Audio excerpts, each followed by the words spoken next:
embark on an expedition just by heading out through the gate. Or you can use the world map, whatever's easiest for you.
Hello and welcome everybody.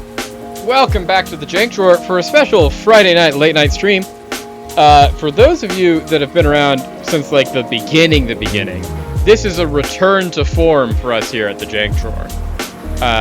Mainly because when we started this whole streaming adventure, the thing that I was doing was I was streaming really late at night because like naturally I am much more of a night owl than I am a morning person as far as like defining how things are and what things are and all of that stuff.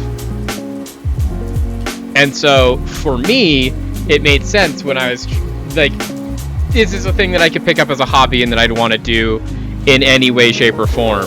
Back at the beginning of this whole adventure in like early December of last year. The beginning, we were streaming like once a week and it was on Saturdays. And that was because it was the only time that I could get out of bed and we had no face cam, we had nothing going on. But my original stream schedule when I was like, no, we're going to do this as like a scheduled thing and a regimented thing, and we're going to do this every single week and figure out what it looks like to do this as like a full-time trajectory. We used to do like Monday and Wednesdays from 10:30 p.m. to like 2:30 a.m. And then we did Fridays from 7 p.m. to 11 p.m. And now we're doing 7 to like 10:30. 11. We might go to 11, depends on that. I have a friend that's probably going to be joining us later today for some duos and stuff like that. They're also blind and brand new to the game. They're just a little bit further ahead than us, so we're going to have to try and make up some ground here on Monster Hunter to try and figure out what we want to do and how we want to get to that point. But it is very much just like I don't want to push them too late. I know that I woke up a little bit early this morning because I did have work today.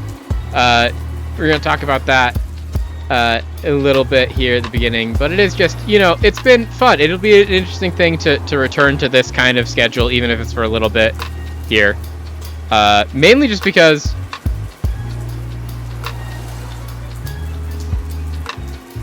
we got to this schedule because I was supposed to be working from like 1 to like 5:30 today. And then it's about an hour train ride back from my work to my house. And so I was like, I should have gotten home like 30 minutes ago and then be like in a little bit of a kerfuffle and get everything ready to go. And then, bah, showtime, baby. And that's where we're at now. And so I left my house at like 11 this morning because I was like, okay, I need to be there by 1. I want to get there a little bit early so that I can be courteous to I was relieving someone who had been working the morning shift, who had been there since like 7 a.m.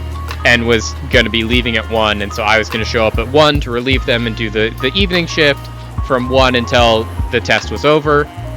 But I was like, it's a new type of test. We already had the whole walkthrough earlier this week on like what was the test that I proctored on Tuesday. This was a completely different type of test. Turns out way easier to proctor. Incredibly easier. And I got to learn that whole thing, but it was one of those, like, it was a new experience. I didn't know what was going to exactly be asked of me. I'd had a very nice write-up from the person who was in charge of the test of, like, here's my expectations of what you're going to do. I'm like, all of those seem perfectly reasonable. I can totally do that.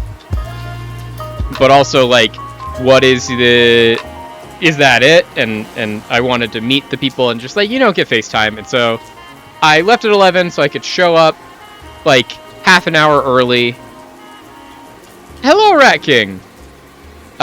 We showed up early. I got to get there, and it turns out this is probably what most proctoring is more like, is what I figured out, is instead of the thing that I was doing on Tuesday where I'm like walking around on my feet all day doing things, which is like half of the job. This one was very much of just like, I sat in a chair in a hallway. There were 5 rooms that I needed to look at. And there were just people taking tests in each of the rooms, and my entire job was like to answer any questions if they came out, make sure that they don't get on their phones when they're taking any of their breaks, and then when they're done, they have to come out and show me their iPad, and it has a big green check mark on it that says they're done taking the test. And that was my whole job. And so I was like, oh, that's it? I can totally do it. And then the other thing they wanted me to do is they wanted me to do like every 15 minutes or so, stand up, do a lap of the 5 rooms, look in through the window and be like, are the students still in there? Have they had an emergency of some kind? Yes, no, that kind of thing. And so I was like, oh, that's pretty easy to do. I can do that. And largely we were just doing that, and it's like the heads up that they gave me is like, hey, everyone that's going to be taking this test is already here and has been taking this test for the past several hours. You're just going to be here to watch over the testing environment until they all go home, and make sure that they are all okay with that and that they can get everything taken care of that they need to take care of. And you're free to go as soon as the last person leaves.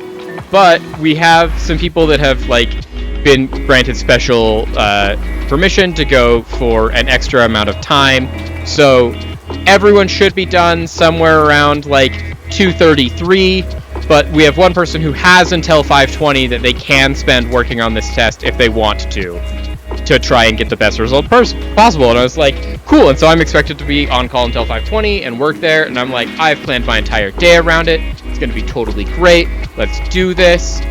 And I get all settled in, and I brought my laptop. So I'm like sitting there in my chair doing things, but I'm also like working on, I have the whole big like end to the 3-year campaign tomorrow. So I'm working on like setting up battle maps for that and getting things all ready to go and like getting all my work done.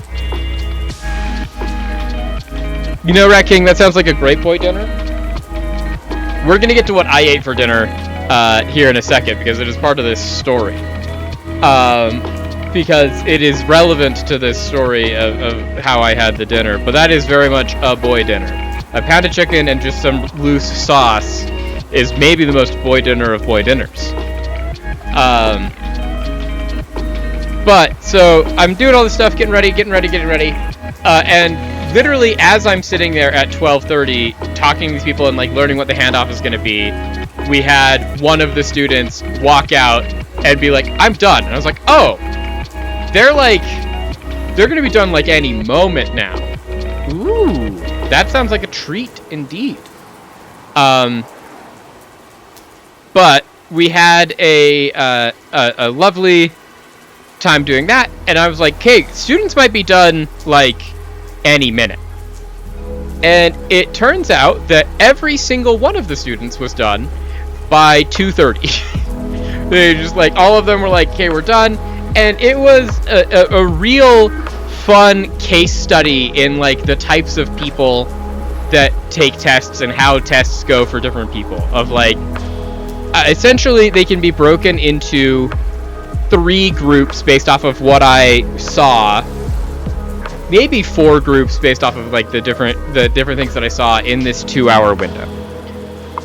The first group is what I'm going to describe as the first student that I interacted with, who finished as I showed up to get my training on what I need to do when we did our handover. And that was a person who seemed completely unbothered by everything that had just been happening. Whether that's because they were so confident in their ability to do the test, or whether that was because they just were so burnt out from the test, irrelevant. But this is the person that walked out. They were just like, hi, since there's 3 people there standing in the hallway. And they were definitely expecting only one proctor, because there was only one proctor when they started their test. Little did they need to know that it was like, and then have the head instructor that's like in charge of running the entire test, who was my boss for the day, be like, oh hey, perfect timing. Do you mind if we use your iPad for training so we can show the new proctor what the finish screen looks like? And she just kind of was completely nonplussed with this and was like, oh yeah, sure.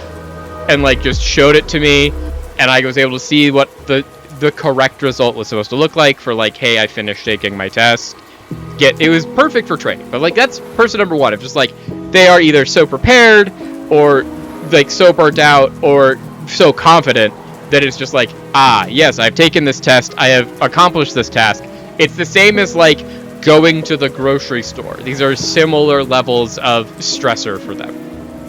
Then we have what I'm going to call type 1B, because this was an individual who, one of the things about these tests is that they have to take them on their iPad. They bring their iPads in. They're allowed unlimited pieces of scratch paper and a pen and all that stuff to take their test. But they aren't allowed to bring in their phones, their smartwatches, their backpacks, or any like food or drink. And so 1B was a person who, when I saw them and was interacting with them throughout the entirety of the 2 hours that I was there proctoring their test, they came out into the hallway like once or twice. And they didn't seem bothered at any point in time, but that was because they were what I'm going to call the phenotype prepper. Because this was a person who came out and they had an entire grocery bag from like a convenience store full of like electrolyte drinks. They had a protein shake, they had water, they had a caffeine drink, they had like 5 different types of snacks, including like protein-based snacks, but also like sugar-based snacks. They were truly prepared for every single situation, including potentially the end of the world, to take this test. And they didn't seem bothered by the test or bothered by anything going on like that.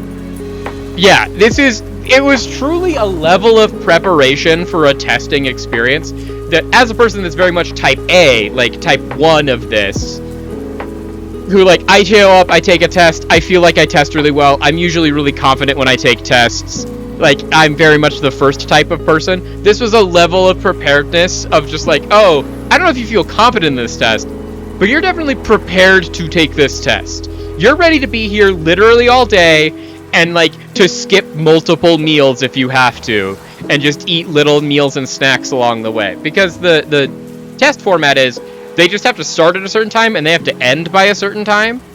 But during that time, they're free to come out of their test room, take as many breaks as they want, go to the bathroom, do whatever they want.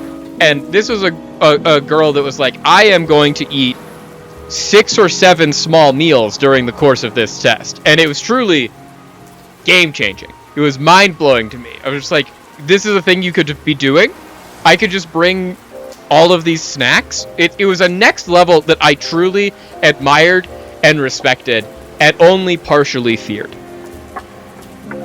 Then you have your like nervous test takers. These are the people that I wouldn't say are like the far extreme of like, I have like actual test anxiety and like I feel like that, but it was the people that I interacted with who were coming out of their test and talking to me, a person that knows nothing about what's on their test.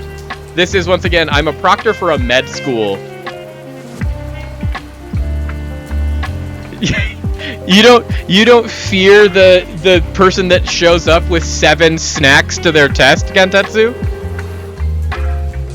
The level of preparedness that takes, of like, I'm gonna be here all day, so I'm gonna bring enough food to get me through, even though I know I can't take any meal breaks.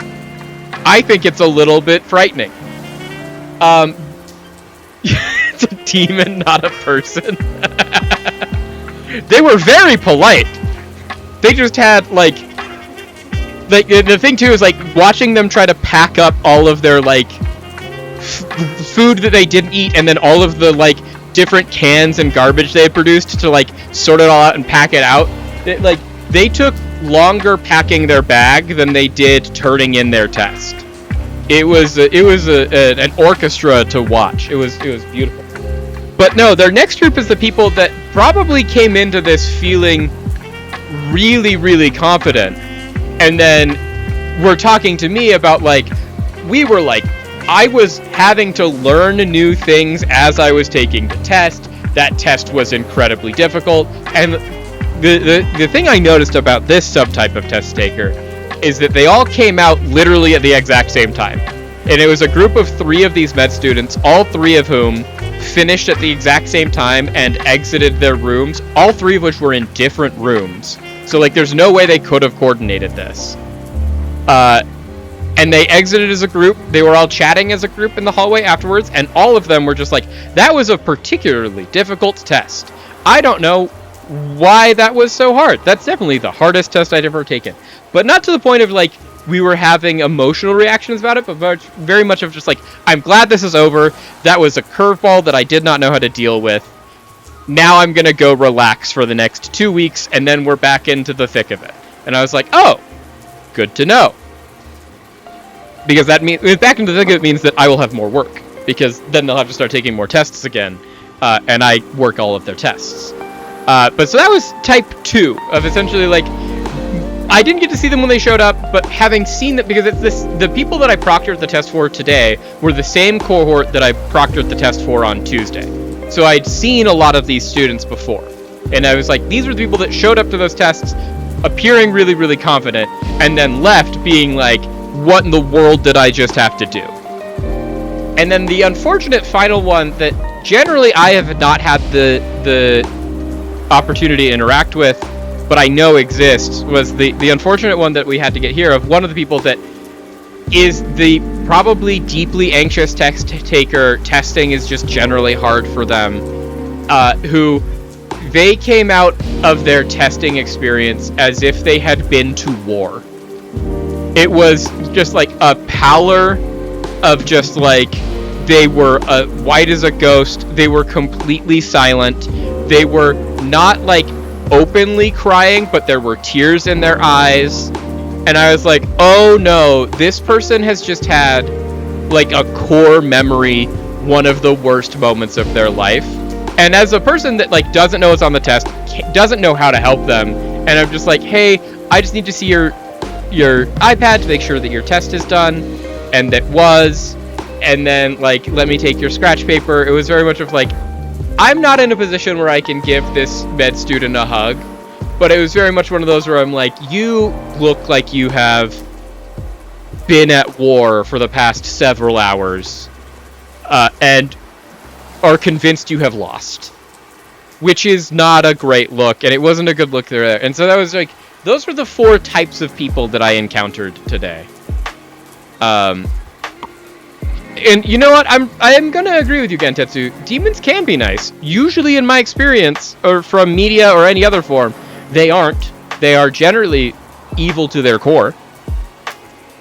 And most of them are deeply chaotic. This was a person that was like incredibly organized and was like, nah, man, I am here to take this test and I'm gonna knock it out of the park. And that's why I was like, oh, well, go you.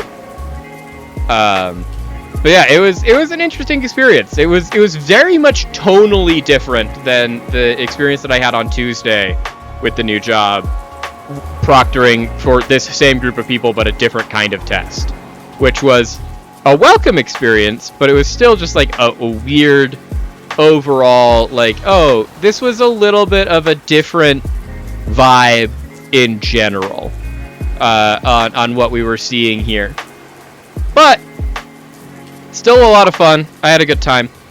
The one thing that I was not anticipating, and a lot of this comes down to the fact that, like, when I was getting ready, as you can see from what I'm wearing, because this is what I wore to work today, I was not aware that, like, I was aware that spring has sprung.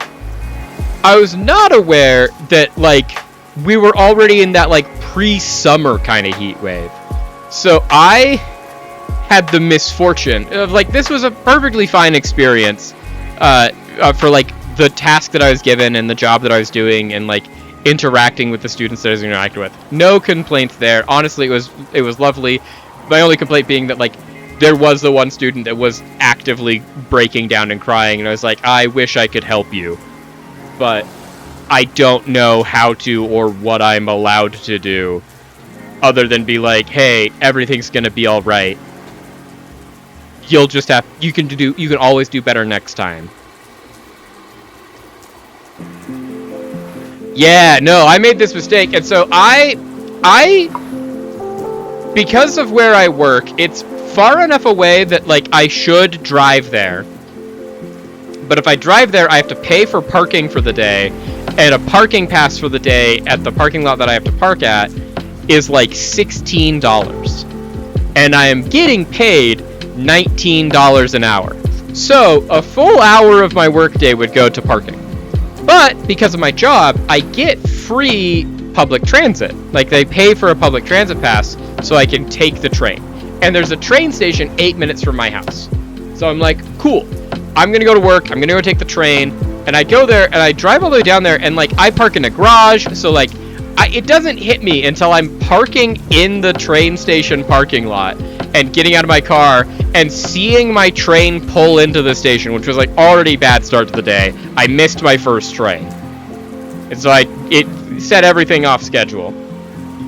The train pulls in, and I'm like, oh, I gotta go run and catch that train. I open the door, I grab my bag, and I'm just hit by a wall of heat. And I was like, oh, I have severely overdressed for today's environment.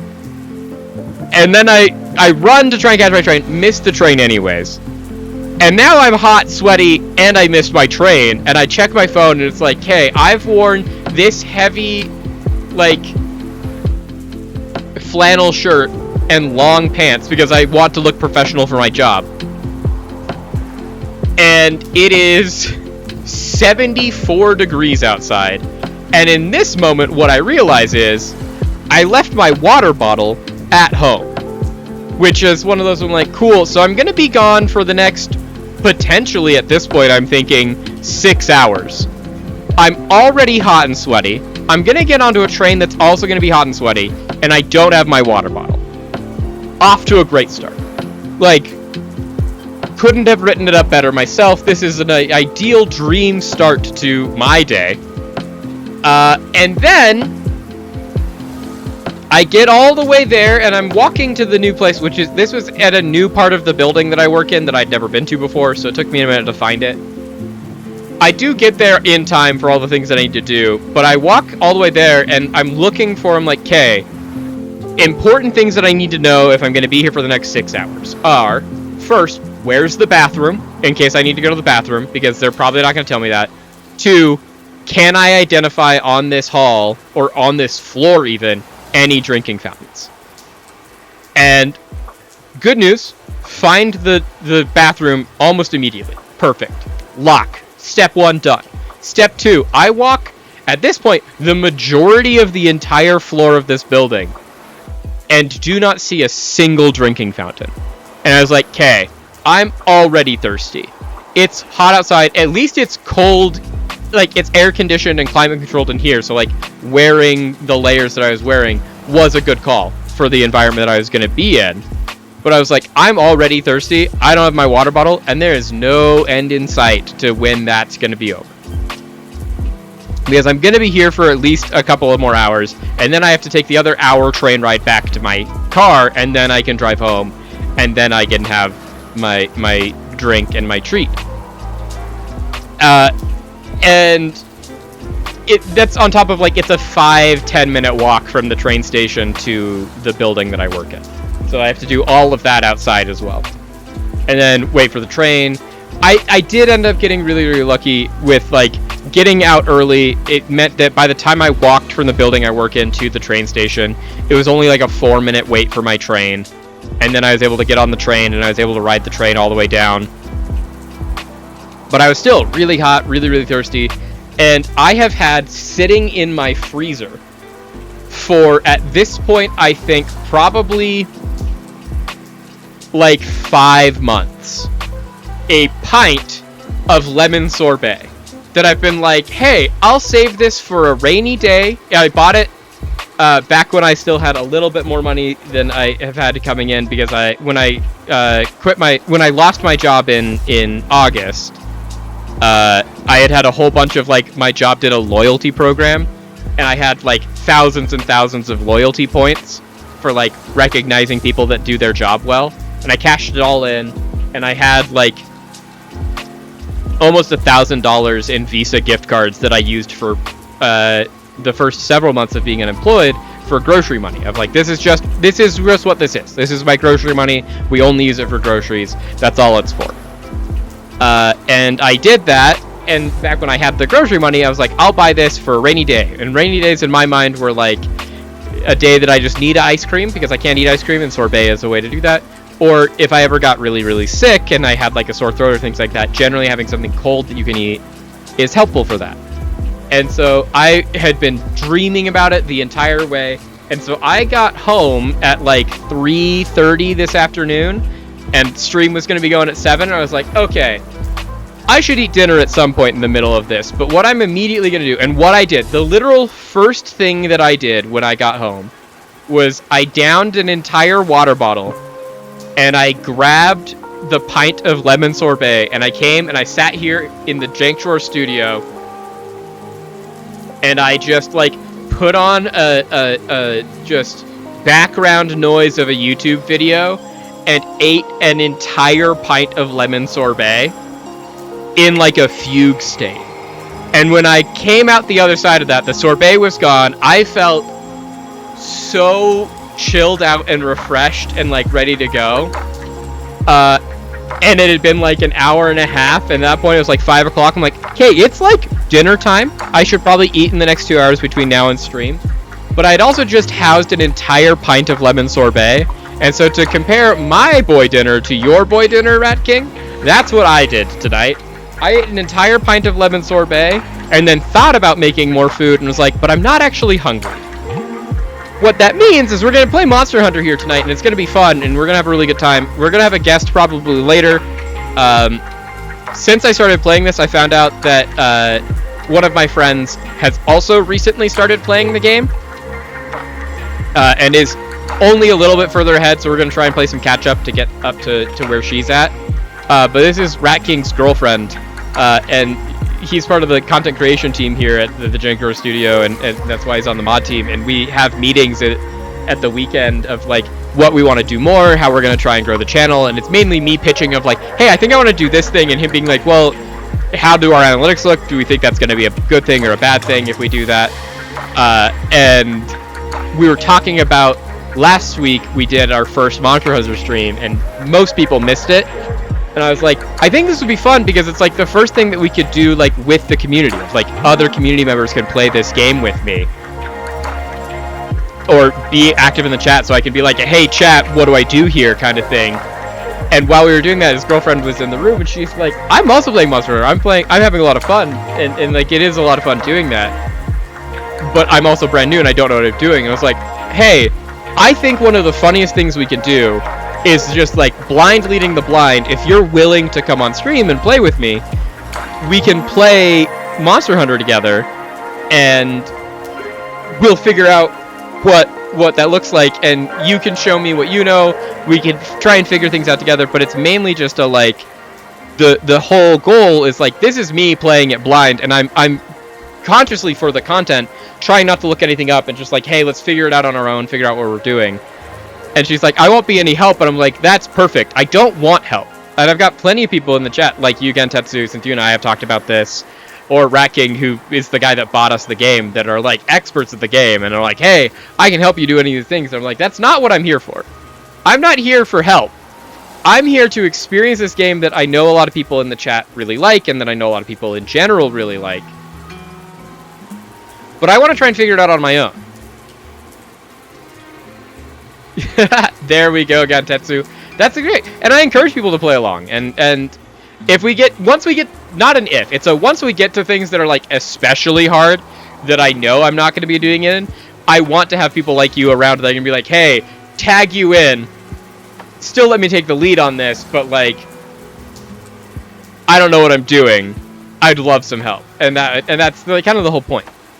It's gonna be a lot of fun. I have already only played like 2 hours of this game, and I'm having the time of my life. I think it's a really, really fun game, and I can't wait to jump back into it right now. So that being said, let's just like actually jump into that.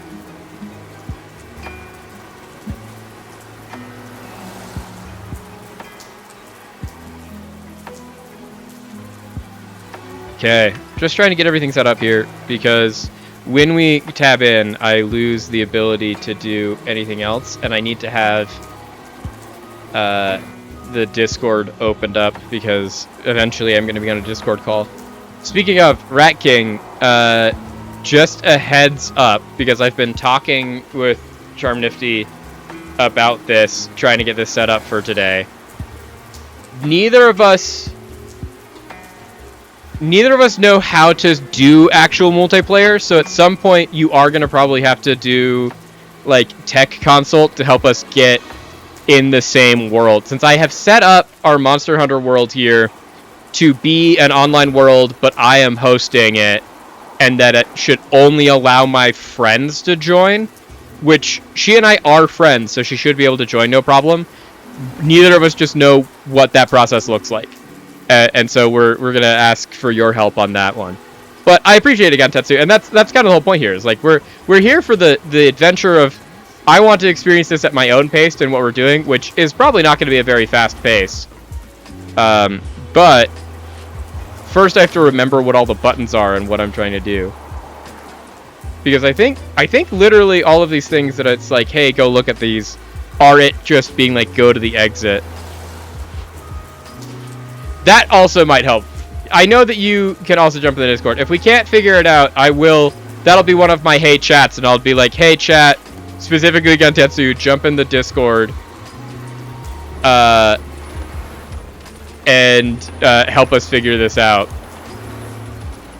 So we can try and do this together. But until then, I'm going to try and catch up, because they are ahead of me.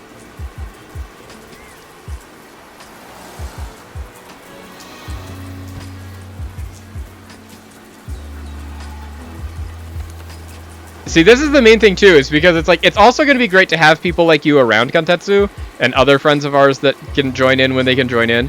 Because it is very much of like, I know literally nothing.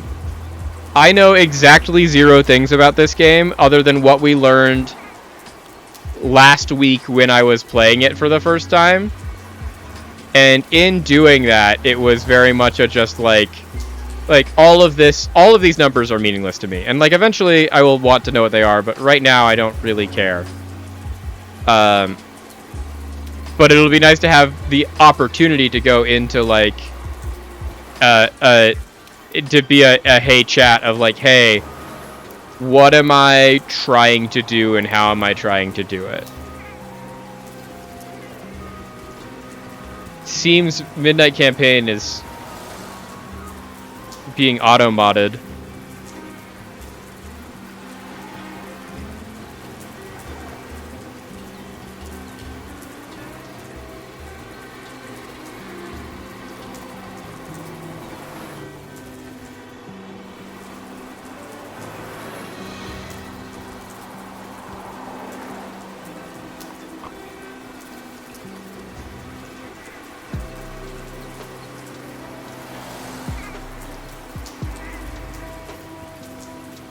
That's annoying, apparently.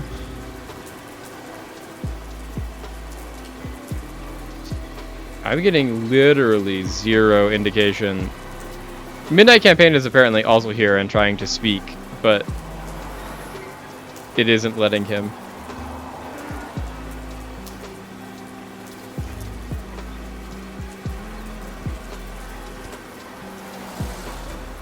I am playing keyboard and mouse, Gentetsu, because I don't own a controller. It is on the list of things that I'm going to try and pick up this weekend, because I know that we have controllers at my parents' house that I could definitely borrow. I just forgot to grab one last week when I was there. And so for right now, we're keyboard and mousing. But also, I am much more comfortable with keyboard and mouse than I am kind of anything else at this point in time, because I haven't used a controller to play a video game other than like on my Switch, I think, in probably almost 5 years.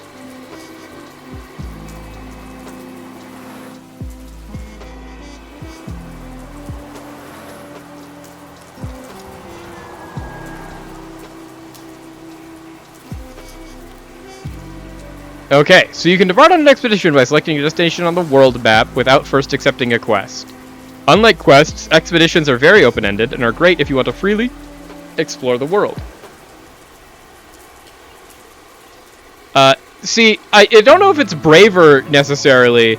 It's that I just literally know nothing else, and so we're doing what we can with what we've got. Unlike quests, expeditions have the following special characteristics. There's no time limit. You will not fail no matter how many times you faint. There are no completion conditions or rewards, but you will keep any materials you gather and points you earn.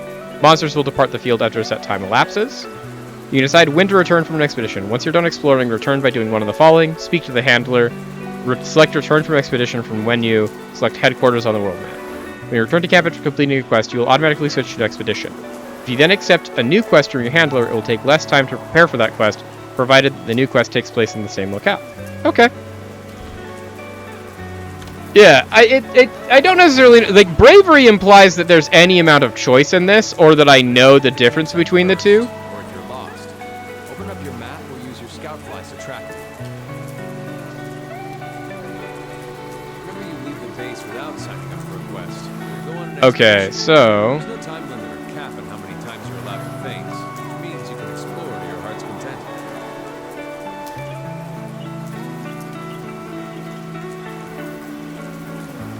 Okay, so the only thing I can do for her is return from the expedition. And we don't want to do that, since we want to start the expedition. We haven't expeditioned yet.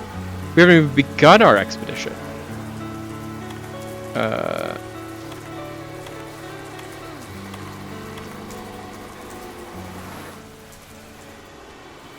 Okay, so we have found the direction to go.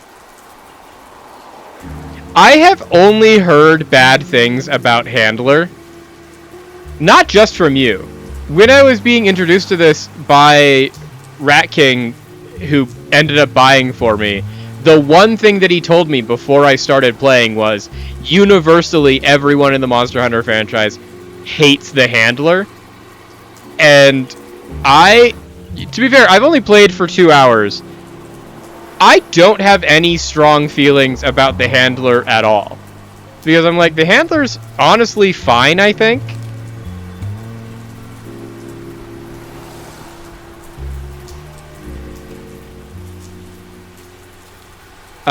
But also I've had very little, or limited at best, interaction with Handler.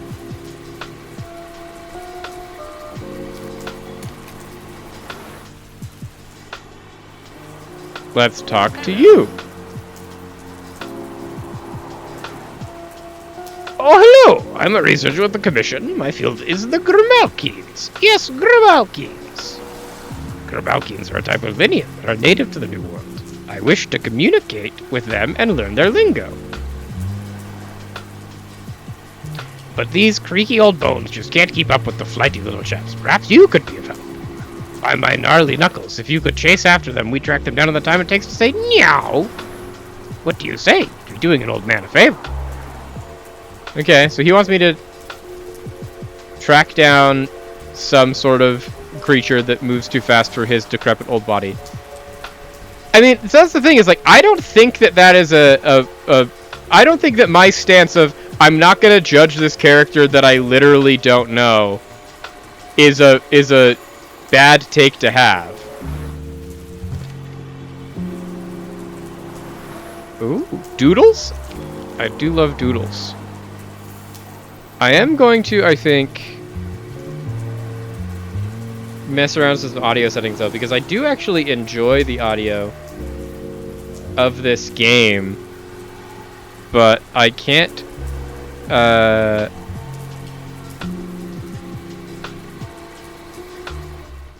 I can't hear it on my end, which means that you guys probably can't hear it all that well on your end either. What is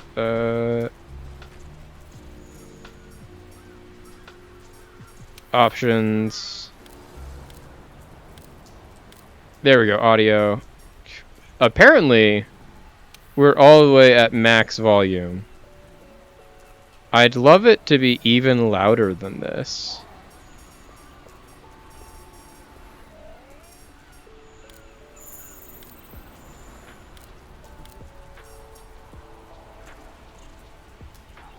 Yeah, fair enough, fair enough.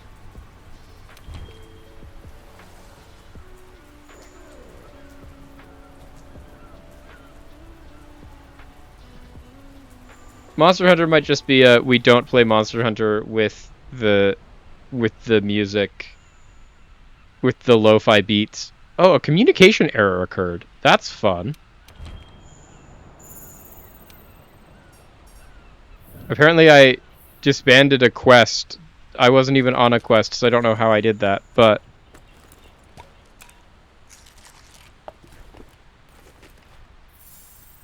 My main thing is, like, it's not necessarily about the game being quiet, it's that, I do actually like the voice acting in this game, and so far I know there have been voices to hear, because I can hear a little bit of them, but I haven't been able to hear a single voice. Which is, you know, not how I want to. To be fair, I'm a weirdo that... A thing that you can all learn about me, chat, is I have not played a video game with sound for the majority of my life. Most of my life I spent playing video games, and they were always muted. And so I didn't know, like, what the sound was that with, like, any of the Pokemon games were making, or what, like, sound the cries of different Pokemon are. I know literally nothing about that. Ooh. What is this thing?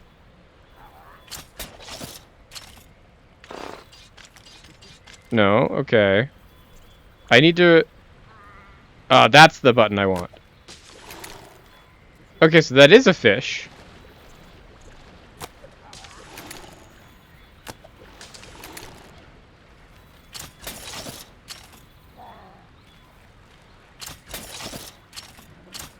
I apparently cannot...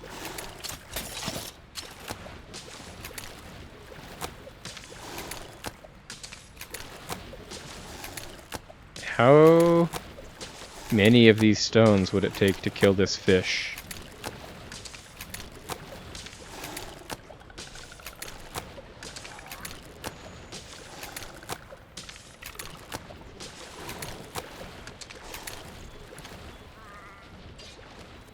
Okay.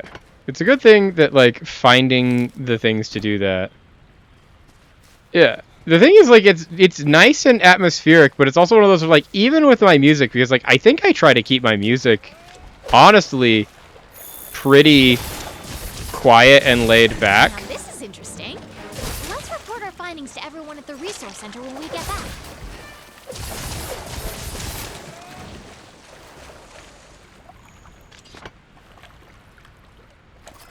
Okay, so the fish is called a Gajau. The atmosphere in this game is actually pretty nice, though, and I do want to experience it.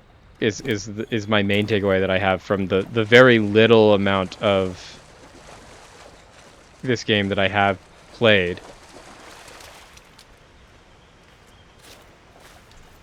I like looking for bones. This is also, like, the downside of games like this for me specifically, is I'm like, I know there's a thing that I'm supposed to be doing right now, but you show me a collectible resource that I have to, like, interact with the overworld for, and I will do everything in my power to collect all of that resource and never do the thing that I'm supposed to be doing. Bright moss can be used as slinger ammo.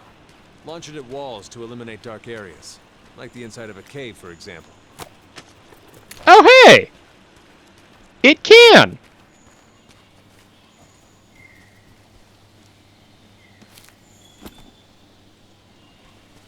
We have found, honestly, a really dope tree.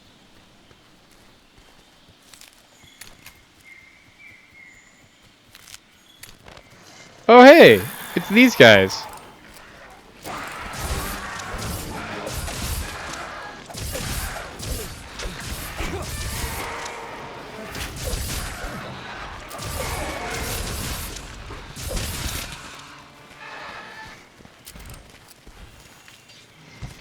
Oh, now I remember where we are. We've been here before.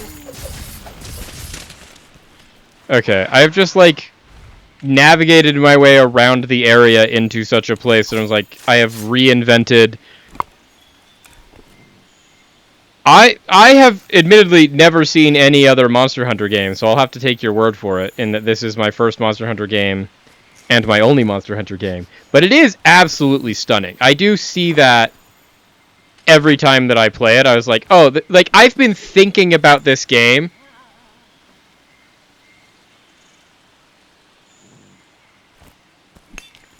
Perfect. I'm glad that I have some justification for the slow pace at which I play the game. Because, like, collecting is very much of, like... To be fair, that was one of those where, like, I came into this area, and this is an area that I have definitely been in before. I've been in this area multiple times. This is the area from the literal first mission of the game. I've been here, like, 3 different times. And I walked in from an area, like, from a way into the area that I've never been in here before, and immediately was like, oh, this is so pretty! And then I had to fight the Jagras, and then I was like, oh, wait, I actually do know about this area. Oh, that's a big dinosaur! You can assign a target destination for your scout flies on the map. Hey, partner! I don't know what the dinosaur was going on about, but that dinosaur showed up and then immediately just, like, noped out of here, which I am fine with, because I know I have to fight that dinosaur probably at some point, but I didn't want to fight that dinosaur right now.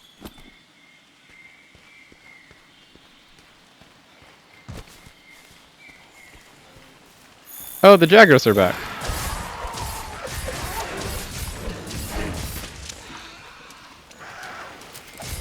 I will say, I think the only, like, complaint that I have about the gameplay of the game is, specifically, based off of how it works in the version that I have been playing.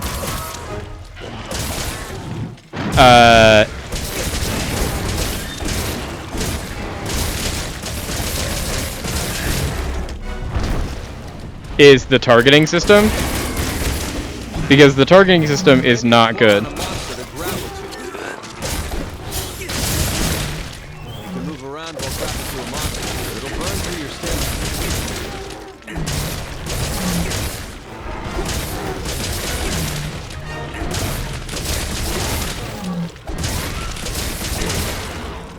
Monster, stop! Hit with your claw!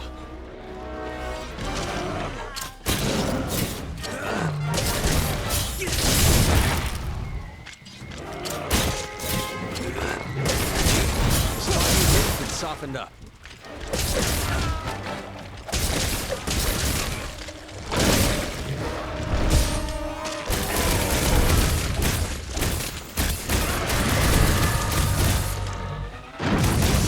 I will say this, that just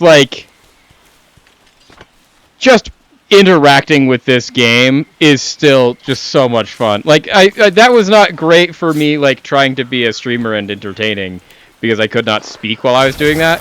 But just doing that, like, it is so, the gameplay loop is truly so satisfying in this game. Of just like, hey, trying to do the thing.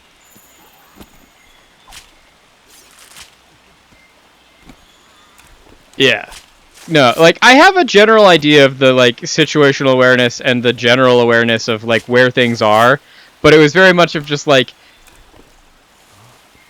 like, now that I've found this place once, I'll be able to find this place again as many times as I need to. Type of slinger ammo.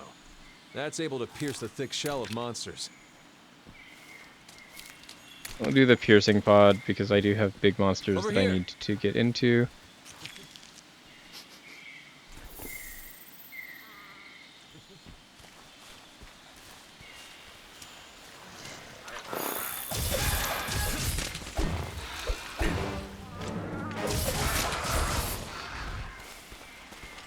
Okay. There we go.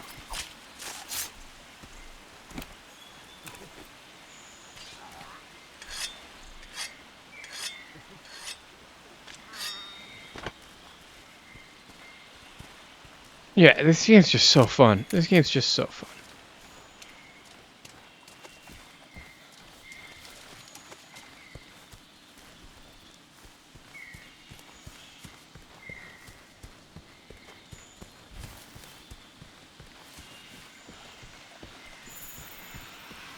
Okay, so the joggers just show up infinitely. This is what we're learning.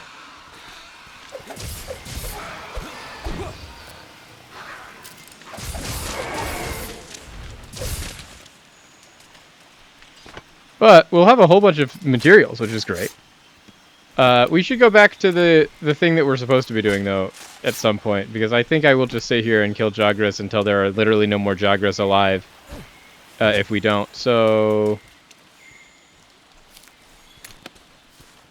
I think this is the direction I came from.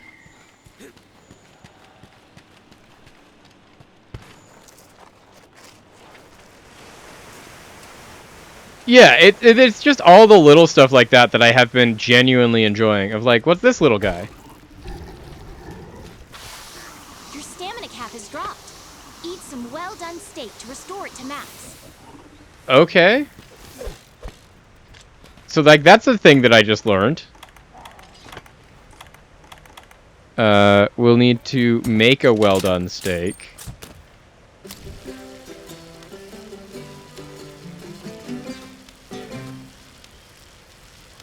I forgot the button that I have to press. Your timing was off. That's burnt meat. Guess you need to keep drilling your grilling. What happens if I eat it anyways? What does this do?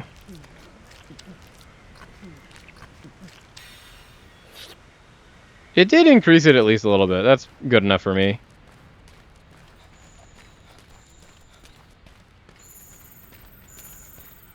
Okay.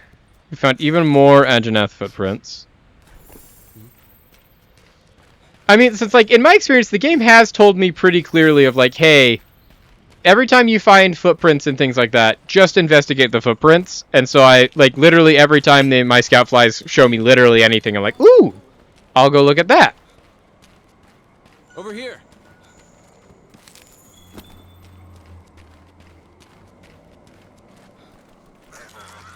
Like, this Anjanath right here is sleeping. So...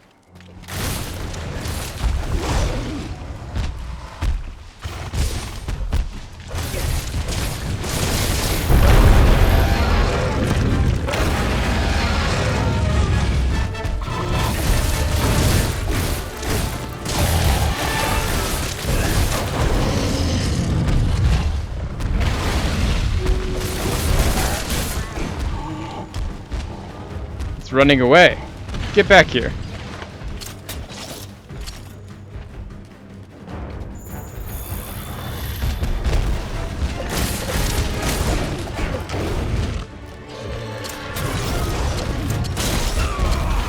Oh, well. I think I'm gonna fall off this cliff.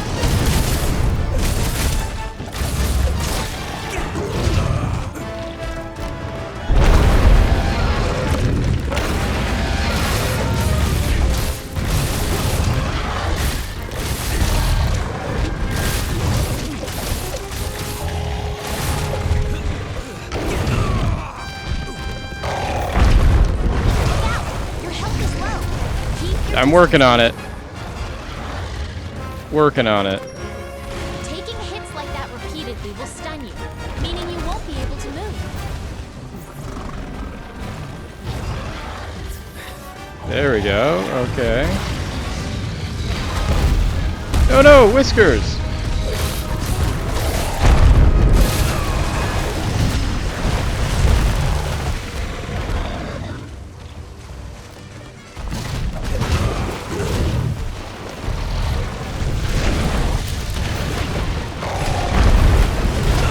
Your health is low. Keep your distance. Look out! Your health is low.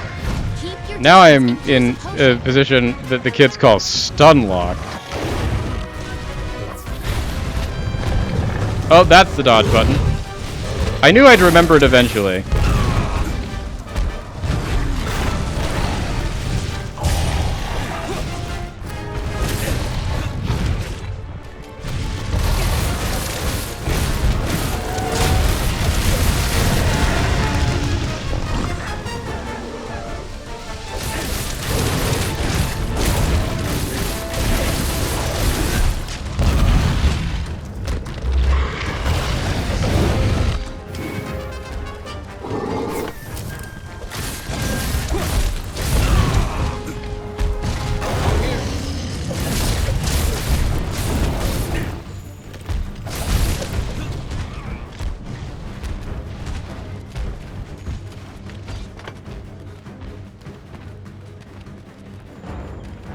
Where are you going? See, this is my least favorite part about this fight so far, is that he keeps running away from me.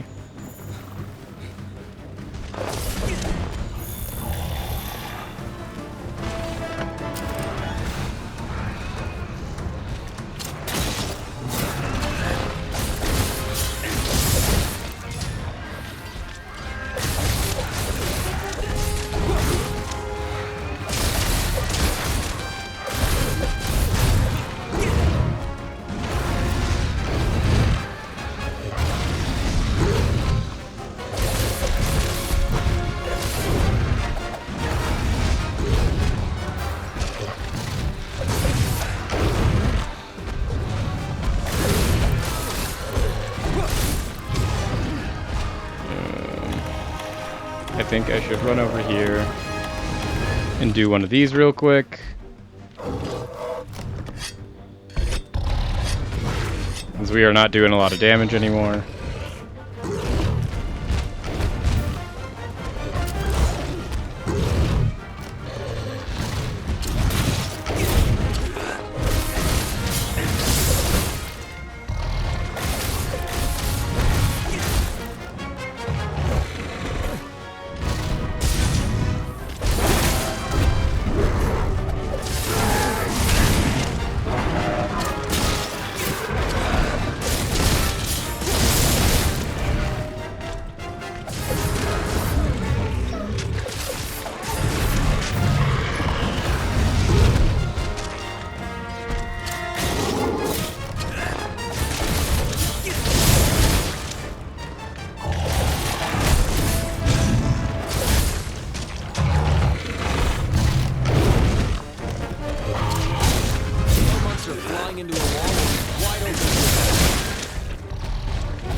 I just got my invite to play with my friend, but I'm a little preoccupied doing a fight that it feels like I cannot win, but I am making definitely progress.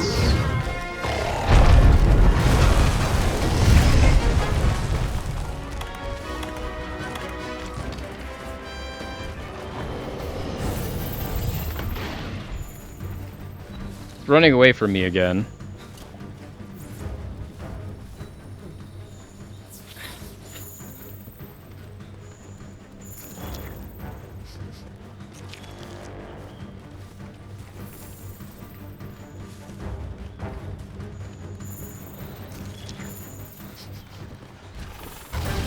There it is.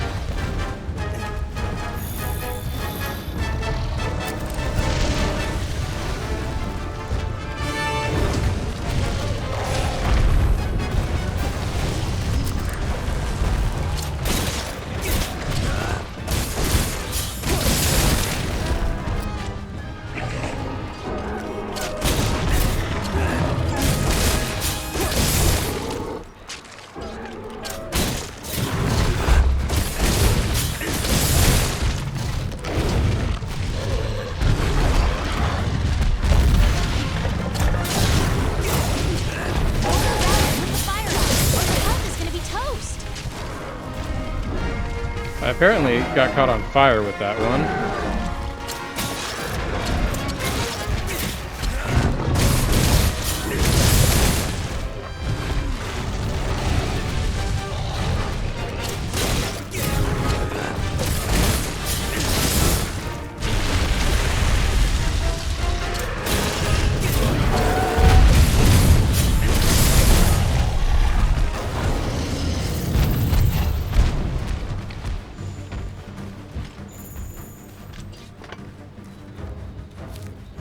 That's a bomb pod. Powerful type of slinger ammo that can do some serious damage. Ooh. I like serious damage. I like what I'm seeing. I will. Let me just finish killing this thing and then I will call her. I'm just in the middle of a fight to the death.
Jeez, what's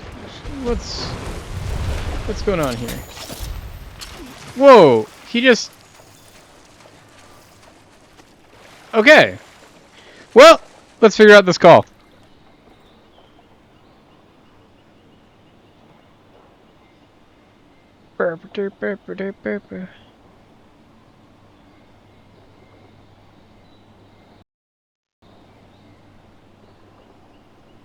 Hello.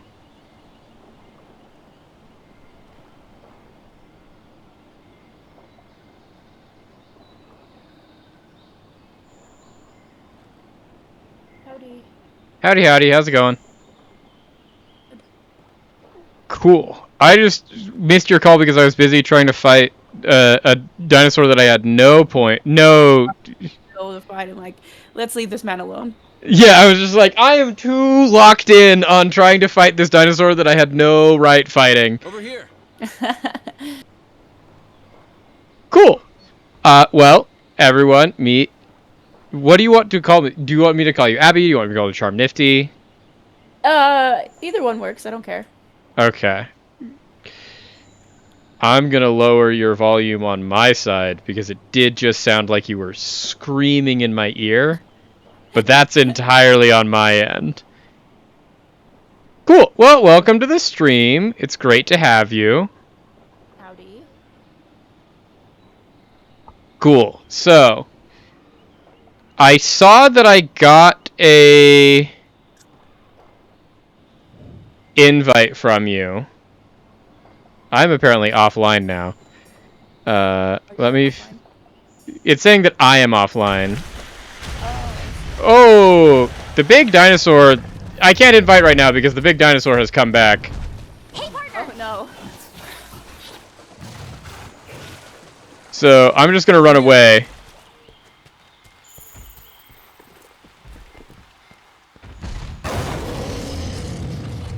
What monster are you currently fighting? It's ANG something. The mission I'm supposed to be doing... Yeah, the Antoinette. The mission I'm supposed to be doing is finding the ancient forest camp and getting that set up. Oh, okay. This is just, I walked into a cave, saw a big dinosaur, I was like, this is the whole point of the game, right? Is punch big dinosaurs? And so I punched a big dinosaur. Well, the thing is, like, the fight honestly wasn't going poorly. I was just like, I feel like I cannot physically do enough damage to actually do anything here.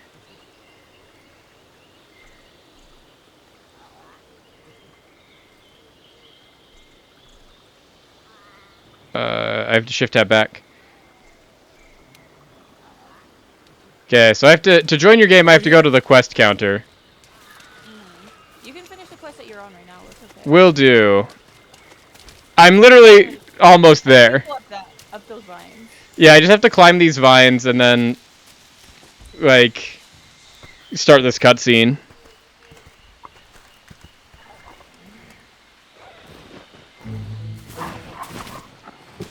See, this is a much smaller dinosaur that I feel like I can actually fight.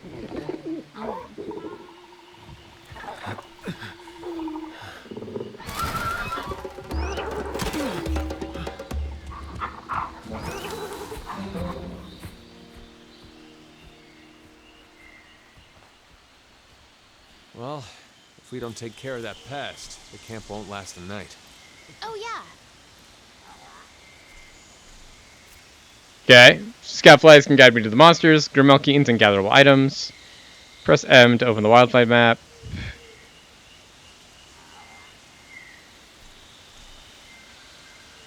Okay. Good to know. Now we have to go kill the Kuluyaku. Okay. Kuluyaku? I have discovered a whole bunch of areas. Expedition. Open the wildlife map and switch to the world map. Then select Astera. So we don't want to fight that. Do want this.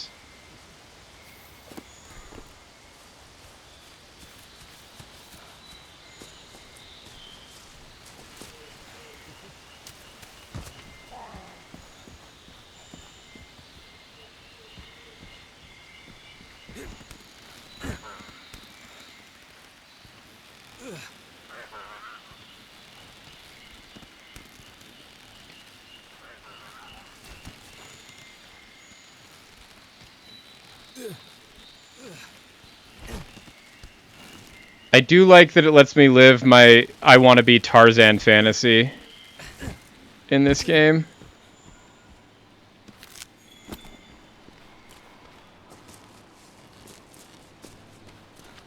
Okay.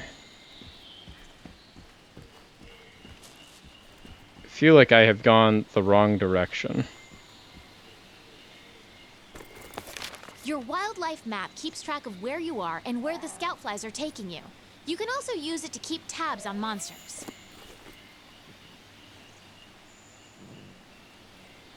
It does say that down is an option, though.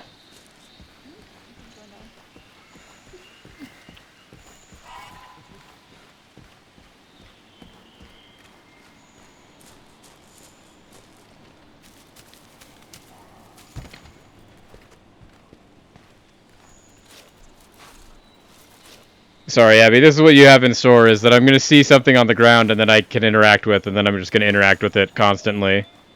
It's all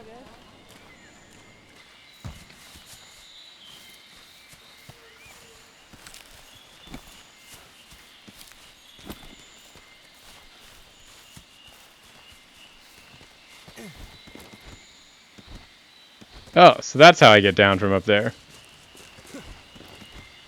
Good to know.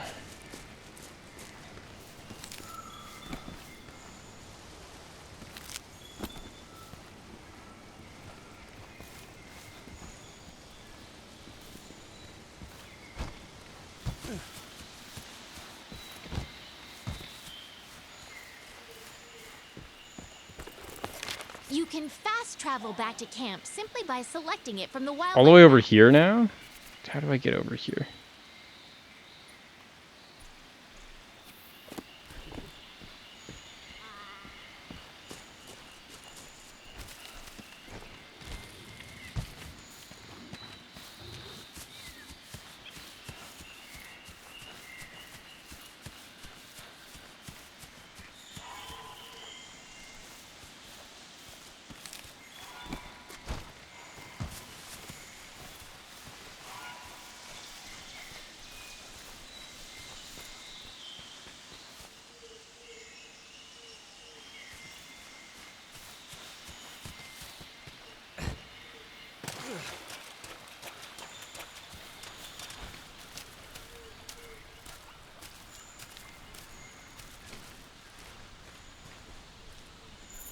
There we go.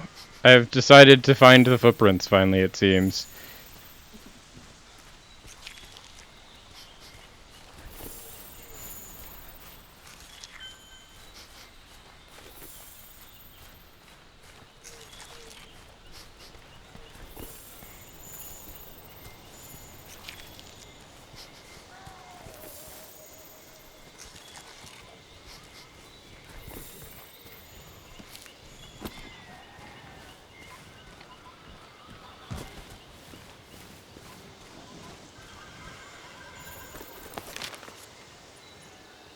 Now that's all the way freaking over here. Jeez. Okay.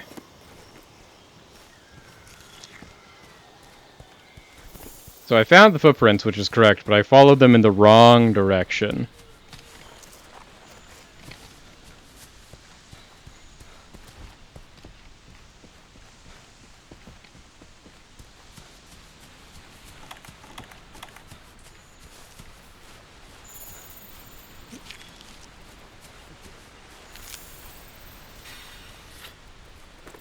Okay.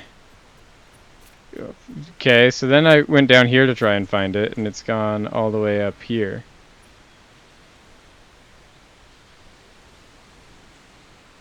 Okay.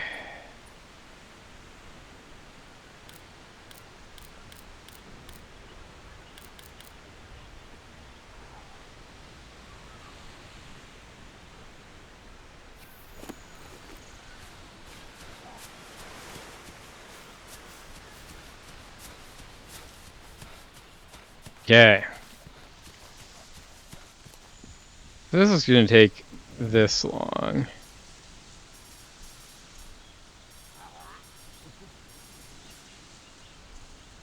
I cannot do that, so we just have to figure this out.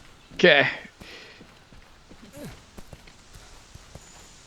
maps are kind of big and confusing. Kind of big and confusing, and it's also just like very clearly the thing that I am hunting is moving way faster than I am.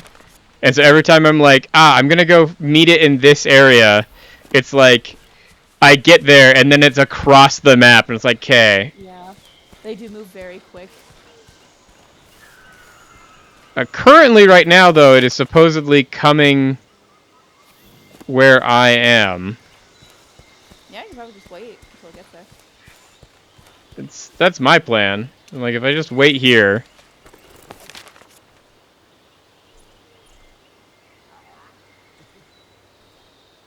Like, X marks the spot is literally right next to me.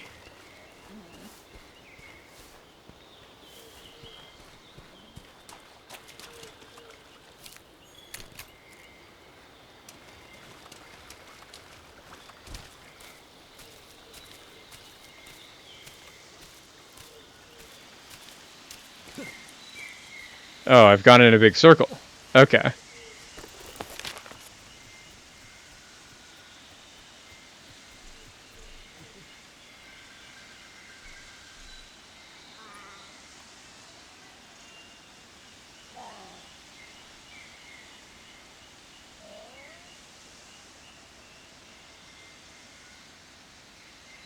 I know this is riveting. Oh, there you go. There you go. Thank you, Gentetsu. Because I'm like, I knew that he'd given me that whole, like, do this and it'll give you all the information that you ever possibly need tutorial, and then I immediately forgot what it had told me to do.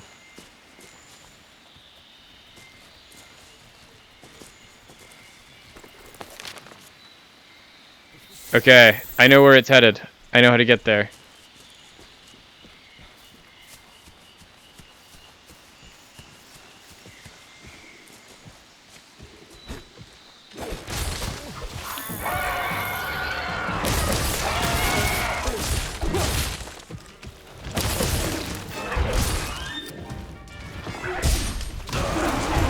Oh.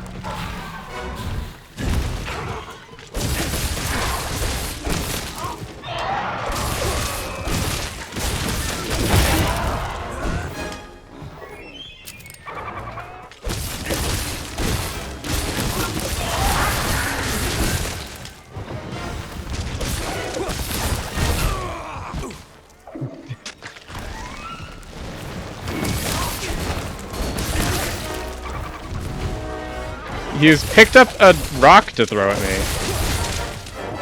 He'll just take it.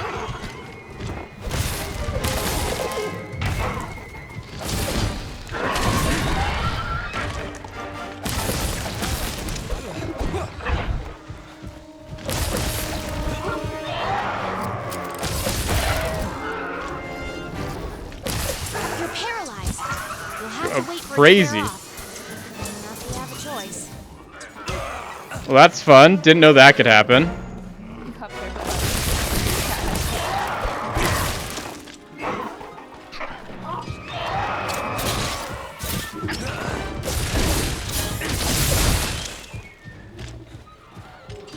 Get back here.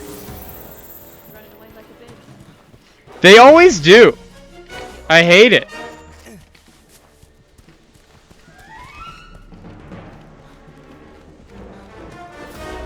And the flying tower ones, it's so hard to follow them sometimes because they go across the room.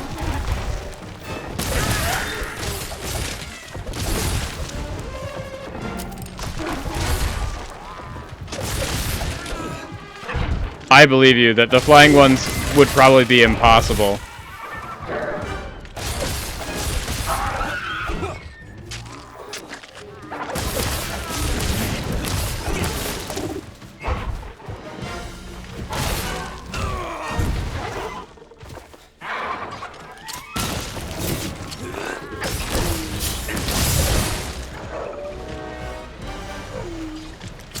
Get back here.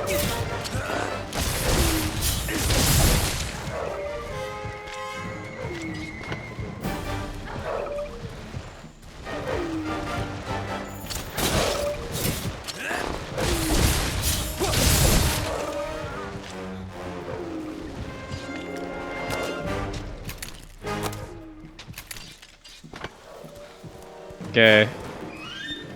Stop running away from me, please. I'm trying to catch you. There we go. Nice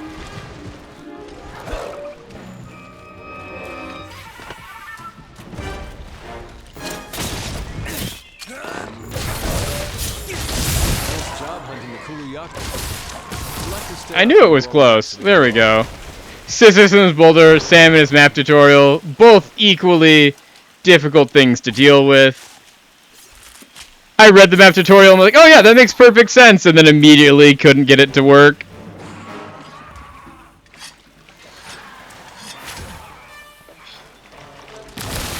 Now I have to deal with all these idiots.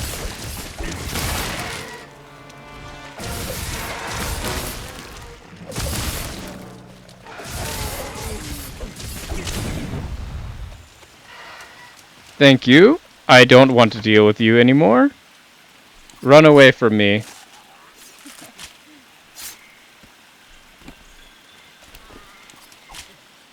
Give me Kuluyaku plumes, please.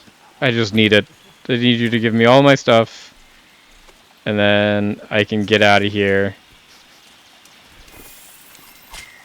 And then we can finally start playing together. We can resolve this issue. The longest detour in the world. Sam trying to figure out how to do a map tutorial so that we can play the game together.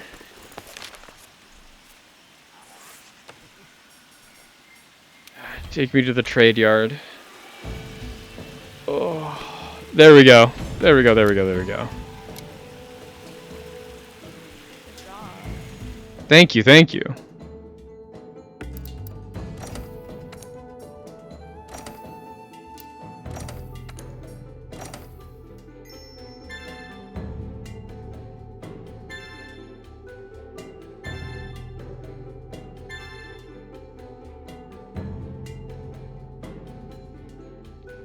Perfect. I've gotten out of there.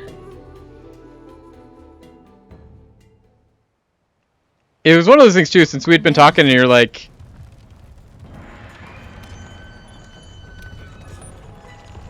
Don't let me down.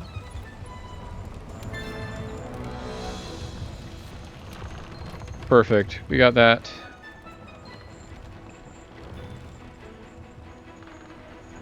We're gonna solve this issue now.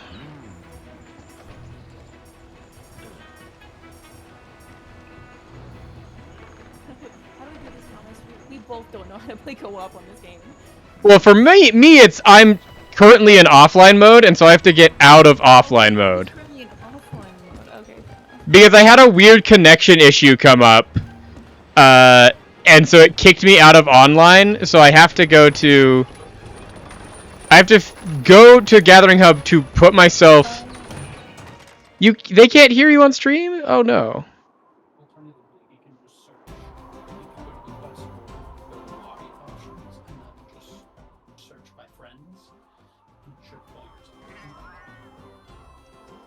I've tried turning Abby up. Okay, okay, I got it.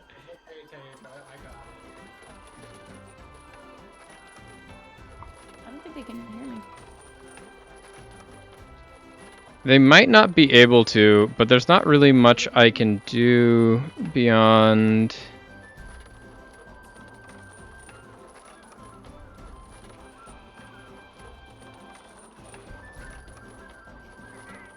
What can you see on the stream? I can try and boost her. That's gonna probably be way too loud. I boosted that so high. Talk more.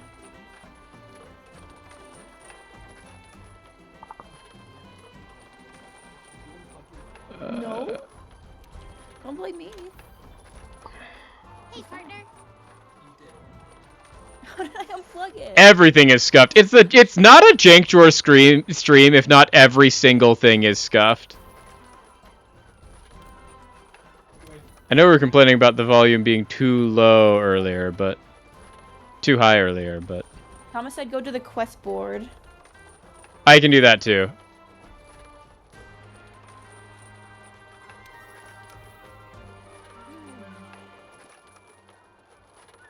I'm also making the game just less loud so that hopefully we can hear you. I guess when my connections got a little pulled out. Ooh, now we can hear you. There we go, there we go. Perfect, I have solved that issue. I can go to the quest board. I know how to find the quest board. You need to go to the counter. Scuff makes it tough.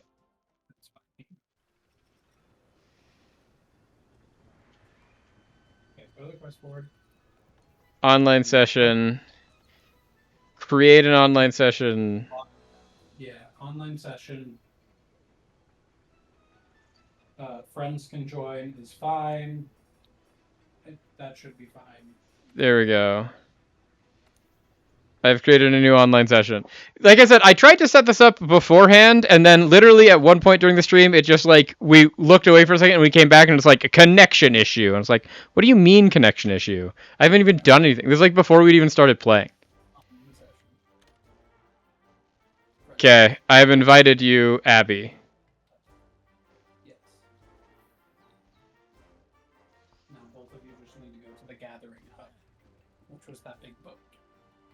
Meet you at the gathering hub. Hi, Fun.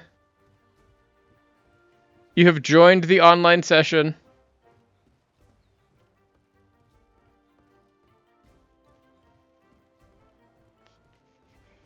Now it took me all the way away from the gathering hub, so I have to go back up to the gathering hub.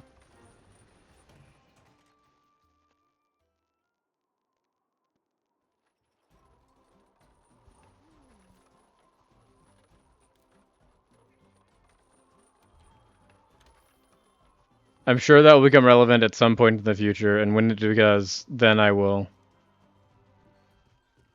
relook up that tutorial. There you are! I found you! I see you. Look at us. You were not kidding about the big hammer. The big hammer. It was all I knew going into this is that you were going to have a massive hammer, and even then, I was not Huge prepared for hammer. how big of that hammer it was. And I think this is the best looking armor that I have currently. This is the only armor that I have currently, so we're going to rock with the just like... I've done literally the first 3 missions, and you just watched me absolutely struggle through the the third one. I can help you with your next ones if you want to start a There we quest or go. something. Yeah. Our next thing we have to do is we have to go talk to the commander, so we're going to go do that. That's fair. So you can go talk to the commander, and the next quest you go on, I'll just join. Works for me. Get me out of here. Get me out of here. I gotta go talk to this old guy. This old man.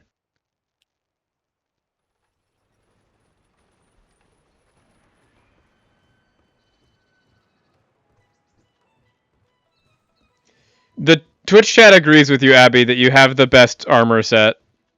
I know, isn't it? It's so nice. You've done well. What was the one that I was hating on earlier today, Thomas? The Puke Puke hunt is on. The gross armor I was really hating on today. Especially the mask part was like cringy. We're the ones to get it done. The 5th has an urgent mission. Partner, you'd better come see me. Okay, Hey there. I'll go talk to you.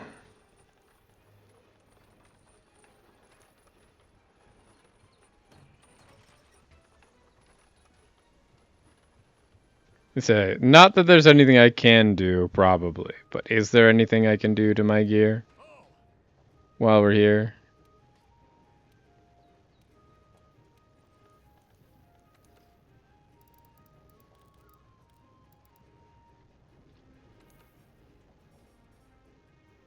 I can! Apparently the thing I needed to upgrade this was that Andranth scale, so fighting that dinosaur I definitely had no business fighting. Was exactly what I needed to upgrade my thing. Perfect. Validation. Oh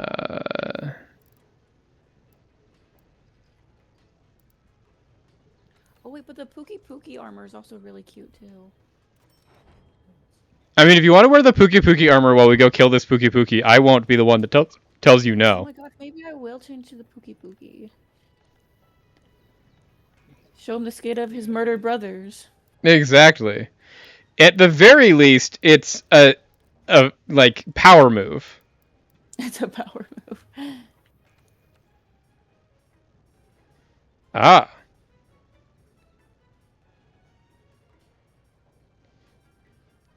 I have started unlocking armors that I can make. There you go. All of this is meaningless to me, but we will learn it at some point. Okay.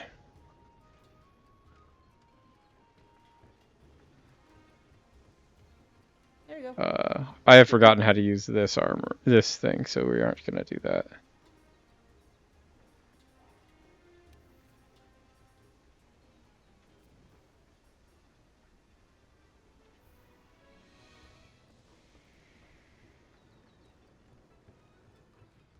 I put on my big katana, and then I immediately realized I don't actually want to be using my big katana. But I don't remember. There you go. I can do here. I want to be using my chainsaws. Because I know how to use my chainsaws. I remember the buttons I need to press. I do not remember the buttons I need to press to use the big katana.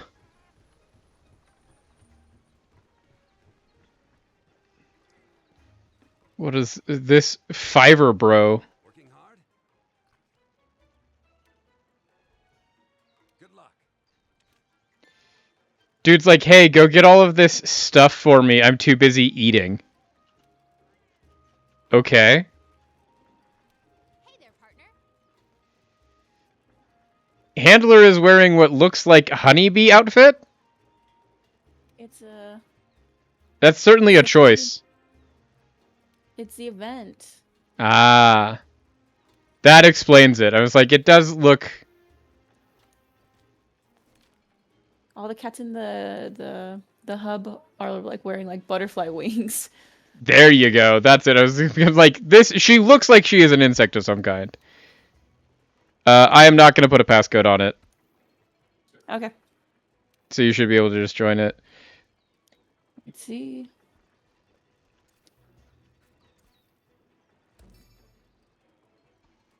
There we go. Wait, do I have to go to online session? You're in- Just click that.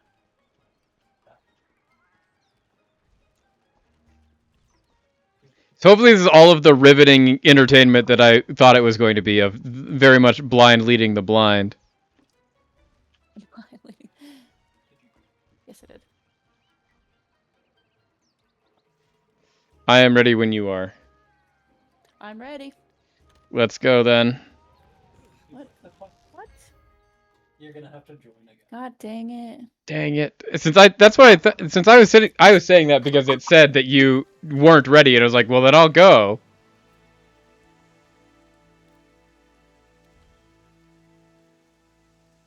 Oh yeah. Okay. I don't pay attention to a lot of text on this game. I just hit random buttons. Hey, fair. I know the 6 buttons that I need to hit, and then I hit those buttons, and that's what I do.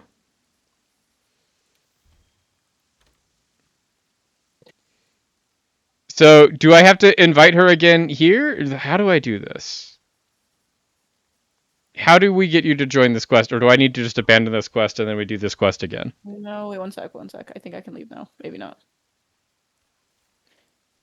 You are waiting to join the quest. Okay. There you go. I'm joining you now. Perfect. There we go. Our difficulty has been adjusted for multiplayer. Okay. It says that you have joined officially on my side now.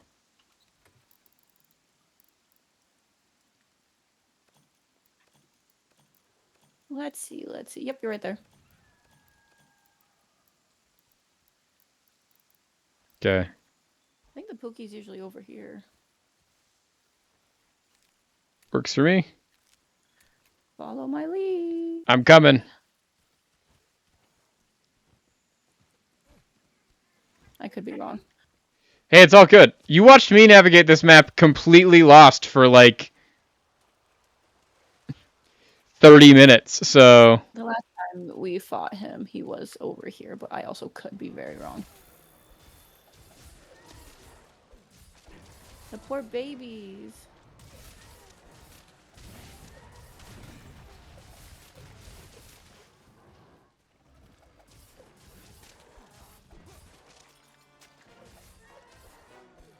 I mean, I do agree with the mentality behind this game of like, hey, you shouldn't mess with the local flora and fauna. But then the second I see any monster in the world, I'm like, I'm gonna just go kill that monster. I mean, fair enough. It's the whole point of the game, is it not?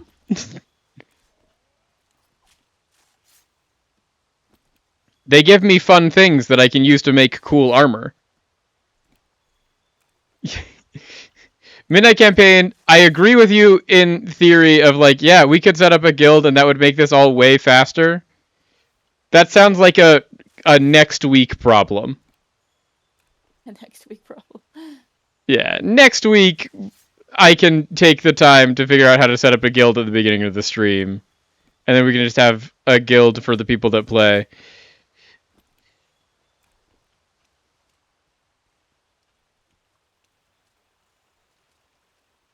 There it is. I would say I also see something shiny, and shiny has to mean good. Sorry, I get instantly distracted, Abby. I'll come find you in a second. No, you're fine.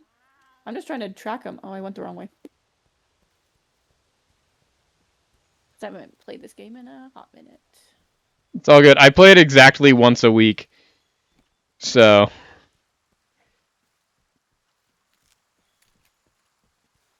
No, I just saw something shiny and then immediately got distracted, and I was like, oh, this is like...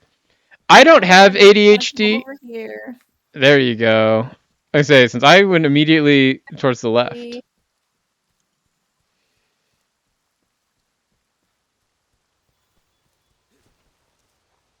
I am coming. The second that you found him, my entire screen was like, you gotta go this way now. And I was like, oh, okay. Hi, folks. Don't spit at me.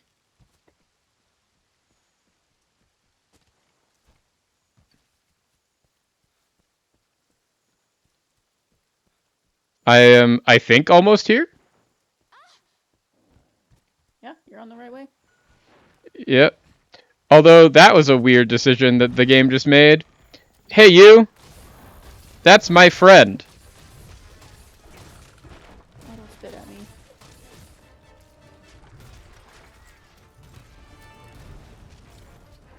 And don't fly away.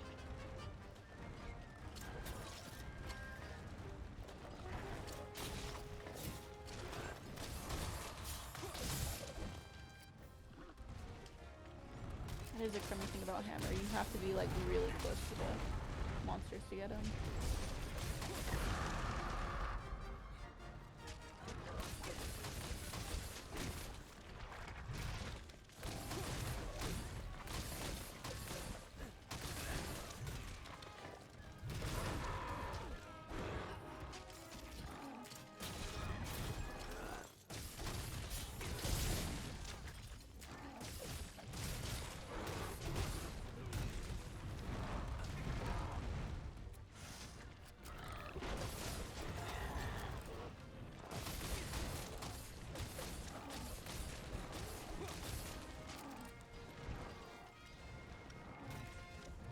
Stop doing that.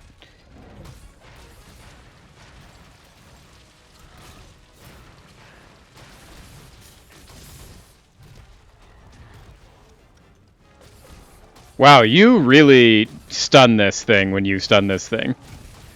Yeah. That's a good thing about hammer. Oh no! Stop hitting me. And then you can run up on it and then bonk.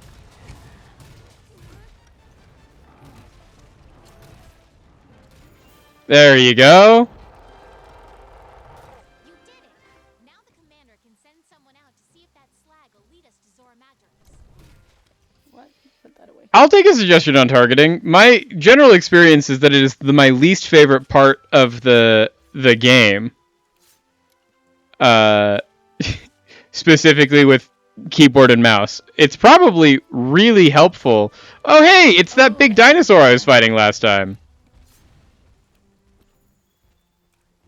Then the game got mad at me for fighting him because they're like, you're definitely not high enough level to be fighting this guy.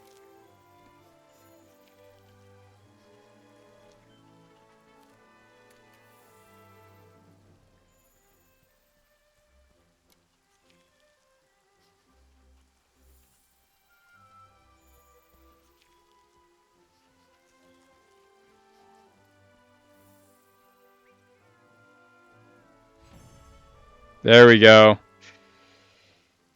Oh, that's the advice. Don't use the auto targeting. Great, love it, love it. I'm glad that I'm glad that I have stumbled into one of the great secrets of this game, the mysteries of the universe. That my initial read of "Hey, this auto targeting system sucks" was correct because the auto targeting system does suck. Love it. Yeah, we can do it outside of stream. That is also a thing. It's something that I was thinking of the second we got this all set up. I was like, oh, there's got to be some easier way to do this. Oh, jeez. Oh.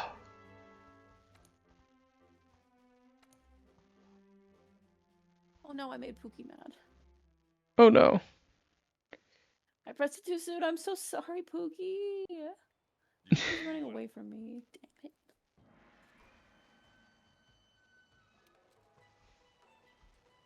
It's hot on the tails of a Magdros.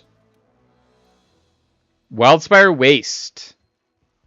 All right, it's time to begin It's our new location. Make sure you Oh, know we're what going you to the need. waste. We're going to the Protect waste. the scholars. Let's regroup at the Wildspire Waste. Oh my god, are we gonna fight my least favorite monster? Probably. The one in no, because that's the deadfall place. That's not the waste, is it? Yeah, no. Never mind. I have something special just for you. Come back soon. I think I might change back to my other armor though.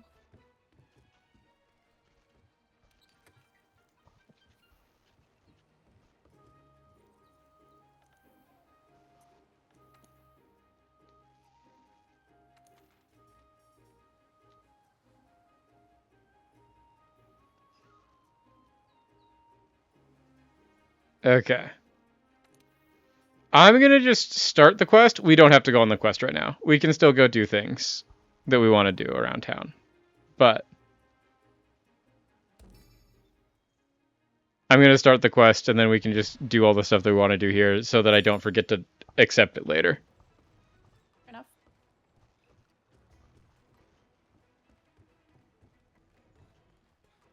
Although for some reason I set this to be a two-person quest, and it's immediately like, hey, you wanted this to be a solo quest, right? And I was like, no.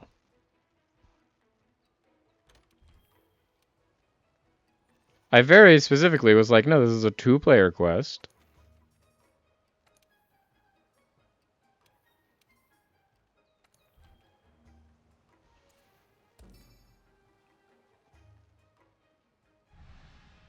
See if it's there.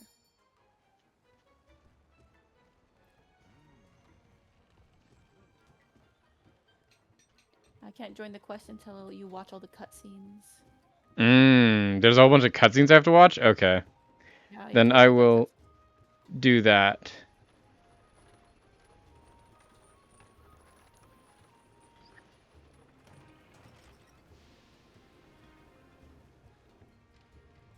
go watch a whole bunch of cutscenes in a second here.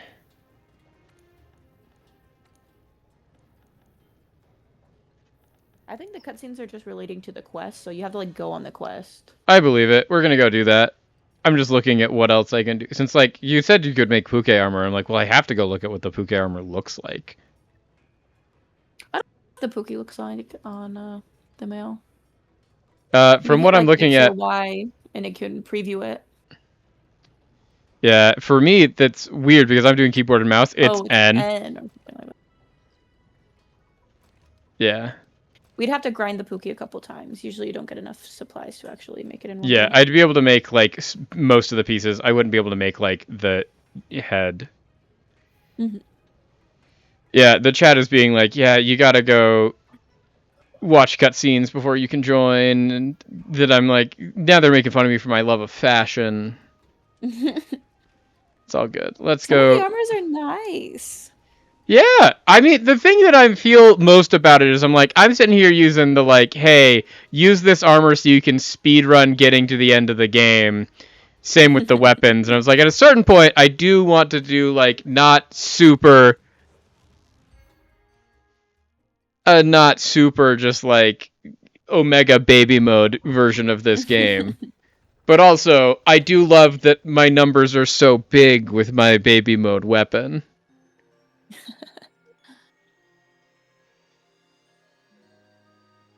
Hey, it looks like the American Southwest.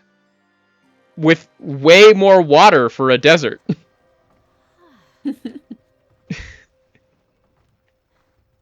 Okay. Got it. I'm not saying that I'm ashamed of my Defender gear. I'm just saying that I'm using my Defender gear, and at some point, I want to use cool gear.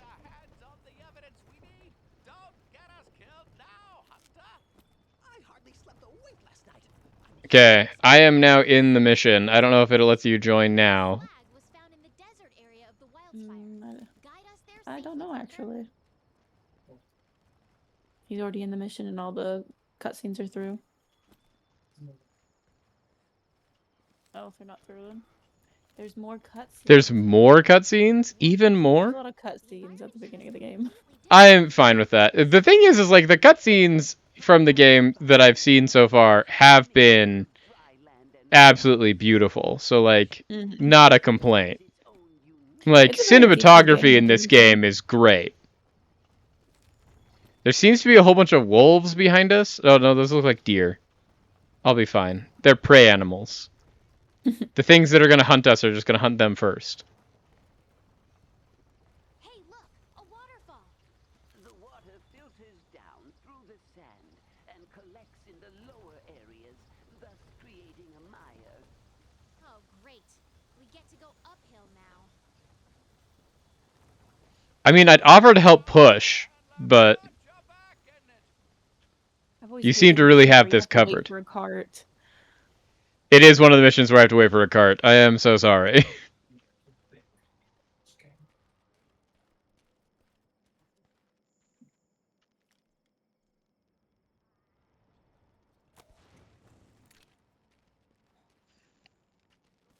Just burn that spider web.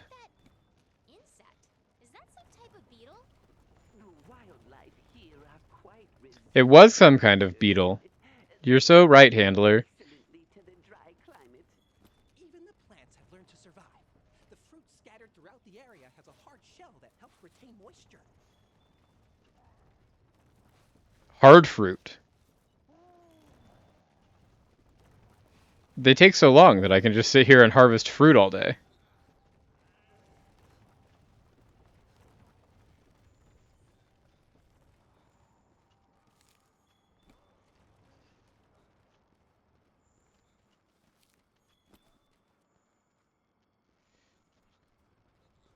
So I definitely shouldn't climb up there, since they're definitely going to go to the left, and then I'm just going to be super far away from them. We made it. Oh, nope, they're going to take a break. Now, Look, the wildspire. That's where we'll find what we came for. Okay. But we still have a ways to go. Well, on we go. Okay. So yeah, there's the... Downhill might be worse. I found Utah? I don't know that I did. There's too much water.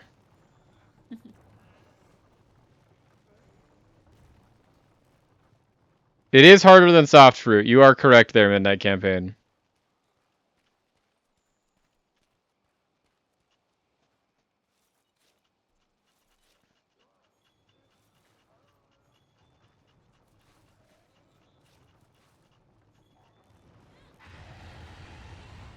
That's a big yell. Did you hear that?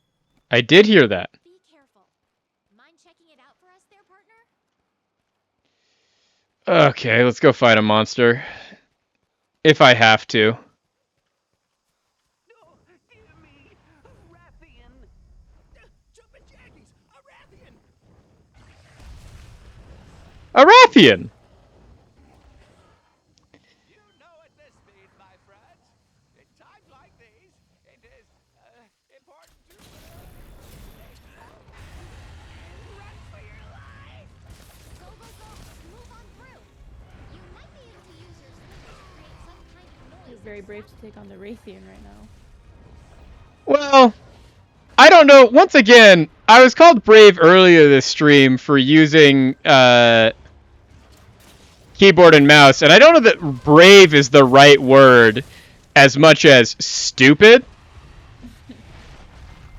Because I don't know any better. I was gonna get the cart.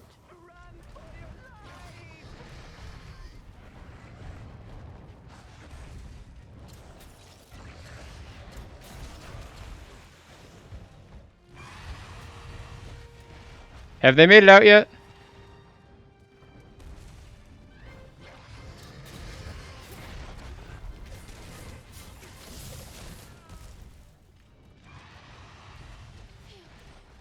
Okay, they are gone, so now I have to go find them and run away. No fury like a Rathian skull. Well, like any Rathian, actually. Cool. She could provide the commission with valuable data. There we go. Found them again. You for a sample, could I? See, Midnight Campaign, I agree with you that there's no right or wrong way to play the game. What I am going to stand by in my statement here, though, is that it's not me playing it right or wrong. It's that I don't know what is a fight that I can't pick.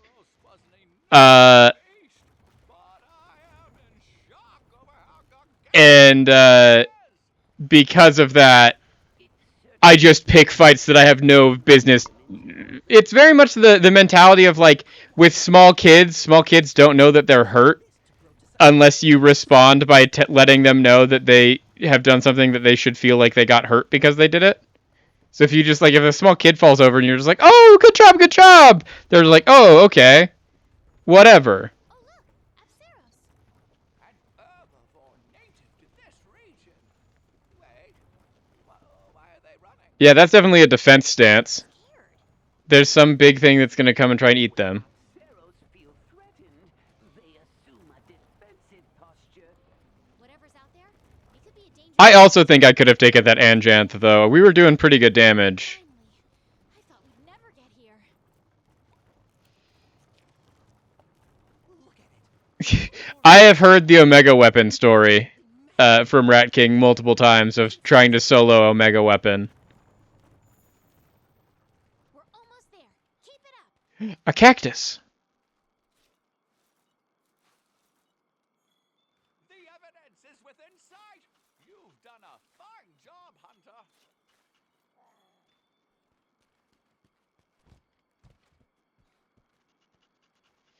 I know you're all excited about this Then Zora Magdaros has left for us. Wildspire that you're also excited about, but I found a bone pile, and that's what I'm excited about. And also all of these clues.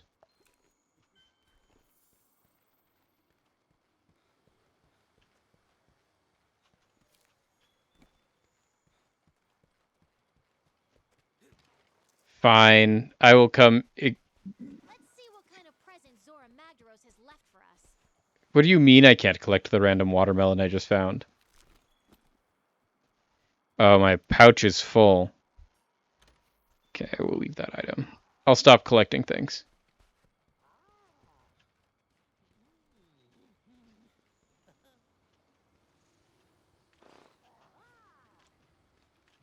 Defend the researchers. From what? I see nothing. There we go. Here's the next cutscene.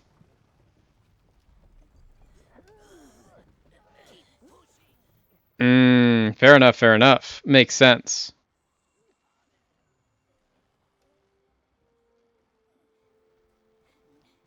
Because I felt like I had gotten very, very close before it dug a hole and ran away.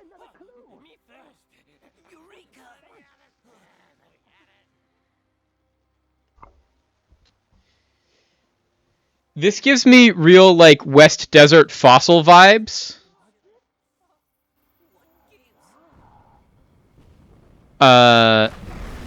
Of like, hey, this is a cool fossil that you just found, but it's actually just like the Elder Dragon's poop or whatever.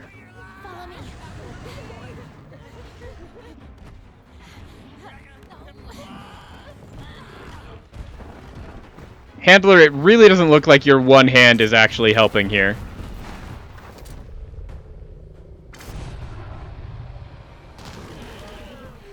Ooh, hit it right in the eye.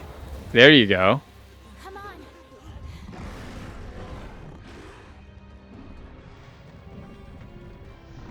Okay, here comes big monster time.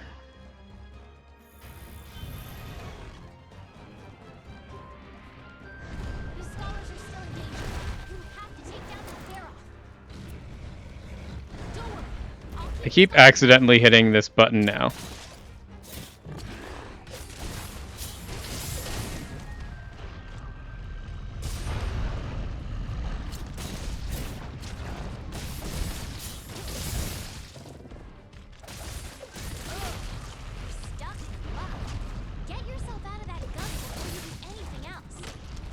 Somehow I slid right into more muck, so that's fun.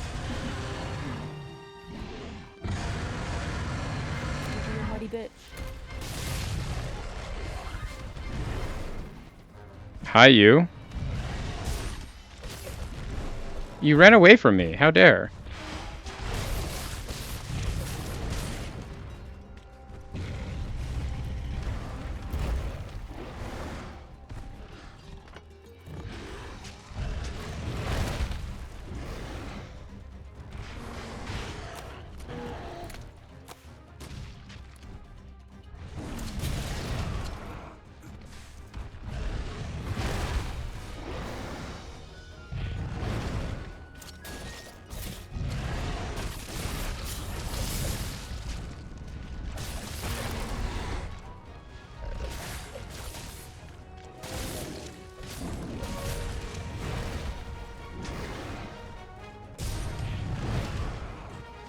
I thought I had that dodge.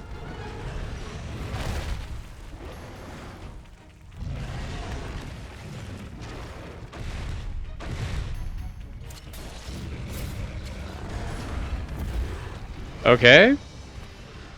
Just get out of my animation, apparently.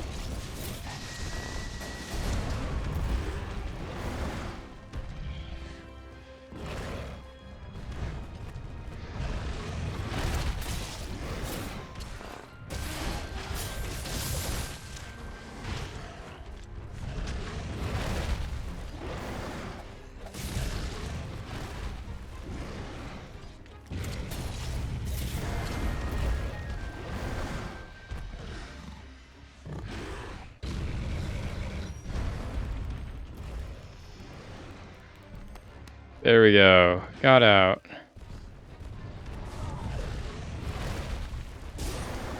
Come to.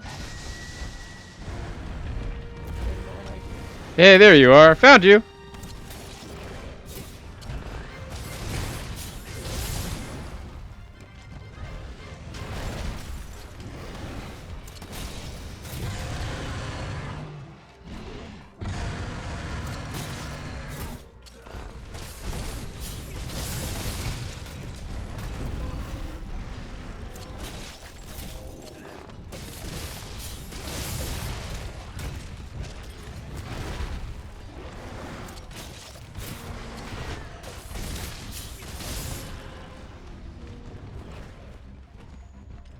monsters are running away. Why run away? Guide and they'll lead you right to them.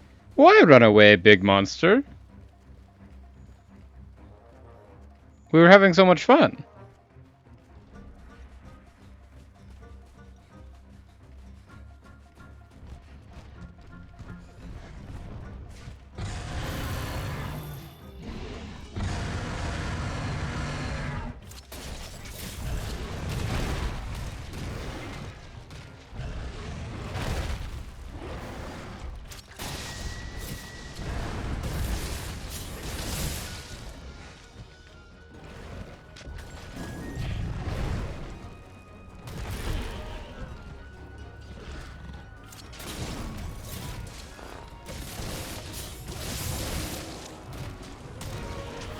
Oh, hey!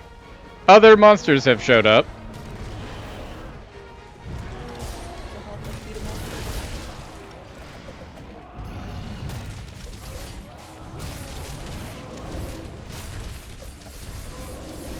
I didn't mean to kill this pack of other monsters, but here we are.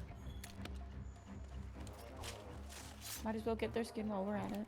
Might as well, might as well. They showed up. I might have done my combo exactly once and they all died, but hey.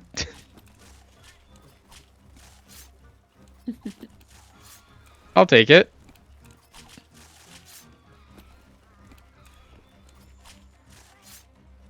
Then we have to go find this idiot again. Maybe he's somewhere sleeping. One could only hope. I'd love a quick little power nap from our boy, so we can just, you know... Oh, but I did also find this mining outcrop. That's good for you.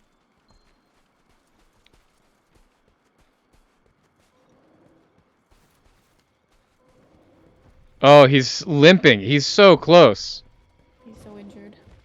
So injured.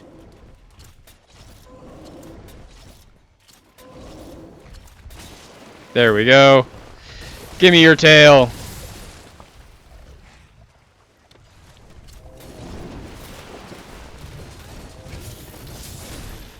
There we go. There we go.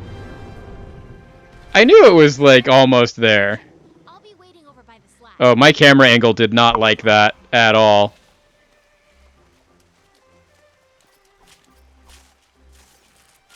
Oh, also apparently there's just a massive fish over there? Yeah, that's another monster that kind of sucks garbage.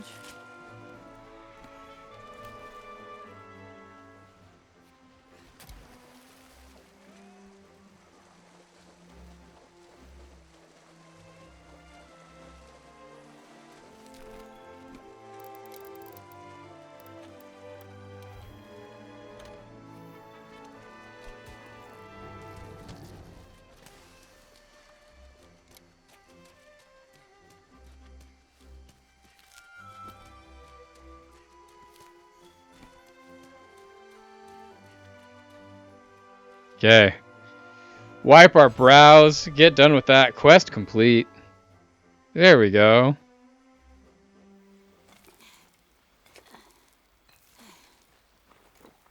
Oh, hey! Glad you're back. Oh, don't worry. I found a safe place for the scholars to hide. Of course, that was my first worry, handler. I guess I'll go round them up. Wait for us back at camp. Well. Oh, look, another hunter. You there. Are you part of the Fifth Fleet? Then that means the Elder Crossing is upon us again. Mystical shaman. The years fly by fast. Strange faster. Then I can count them. Mysterious stranger. I too am a hunter. Of the First Fleet. Might I trouble you to share your tale with me? Yeah, of course. I love telling tales. Let's find a suitable place.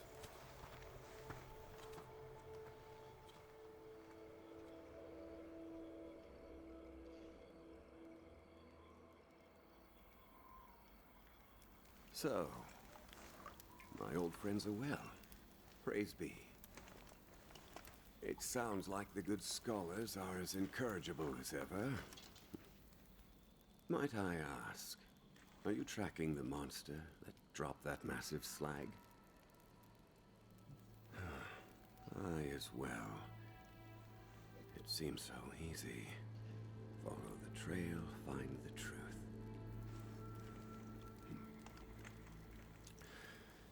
Well, it has been a pleasure. Nearby you will find my camp. I trust it will be of some avail to you and the others. Please pass a message on to the commander that I am safe. But a force compels me on, and I intend to see where it takes me. Okay. If you two feel so compelled, then we will cross paths again at the end of all of this. Nice cryptic message, mysterious stranger.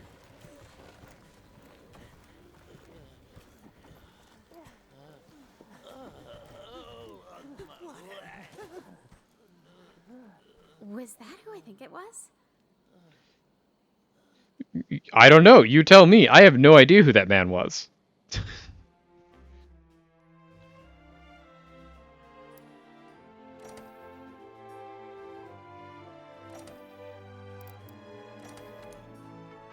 I'm starting to understand why some people may not like the handler. If she's going to keep asking questions like that, where it's just like, is that who I think it was? It's like, I have no idea.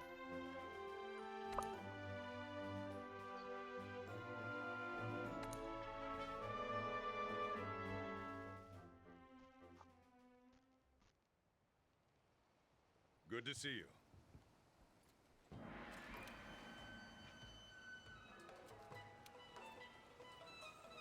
Zora Magdros.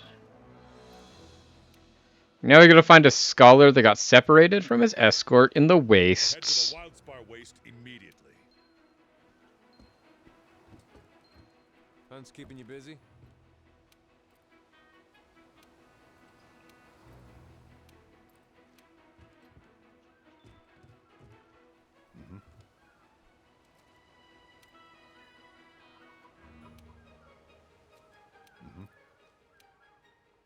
Ha. Thank you. Okay, so now I have gotten another piece of... Gentetsu. I did get a little heads up about it, that she will accidentally start endangering herself in the future, and that I need to look out for that. I don't understand why you guys hate the handler. I don't! It's not that Good to see you. I am at this point still very much judgment is out, but it is everything that I've heard from anyone that's told me to play this game is you're gonna hate the handler, and I don't like that. That's the I was myth. told too, but like she's just there. There's nothing like that bad about her. Good luck. I would say the first thing that I have had any issue with her isn't even a thing that I don't even want to say is an issue with her, because it was literally that interaction that I just watched in the cutscene of, hey, was that who I think it was? And then no explanation of who it was, which isn't a critique of the handler. It's a critique of the writing of just like, okay, if you're gonna have a like, is that who I think it is moment, and then not tell me who it is so that I should think about it, then I'm like, okay, what are we doing?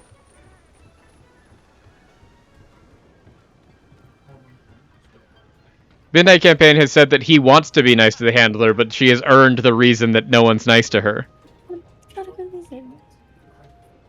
The chat is reviling us for saying that we are way too nice to the handler, but I just like to think that I'm a nice person. Give me one good reason why the handler sucks. I want to hear one good reason.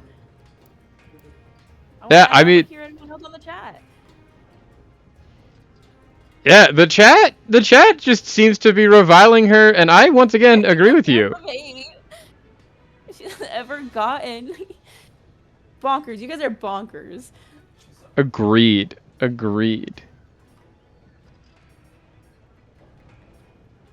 Bonebade 3, 576. 6, yeah, the defender is just It's like, why would I not use this? It seems so good.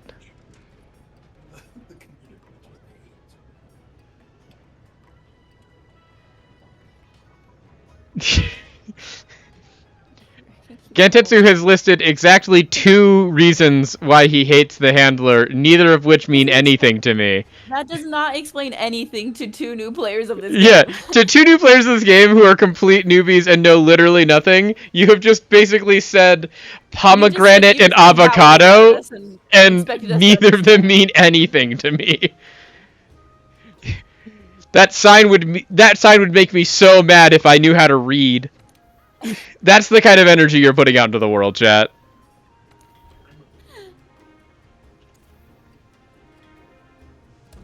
Sounds like you guys are just haters for no reason. Exactly.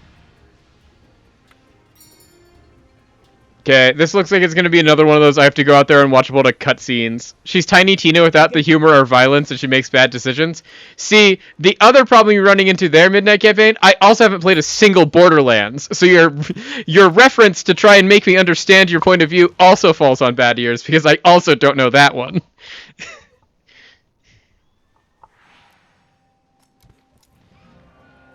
Okay, let's look for the scholar. He must have left some kind of trail. Okay, at some point, I will get to a point in this mission where you can join me, I would believe, but until then, it looks like I have to fly a little bit solo. Let me get off this wall! There you go. The game really did not want me to get off of that wall.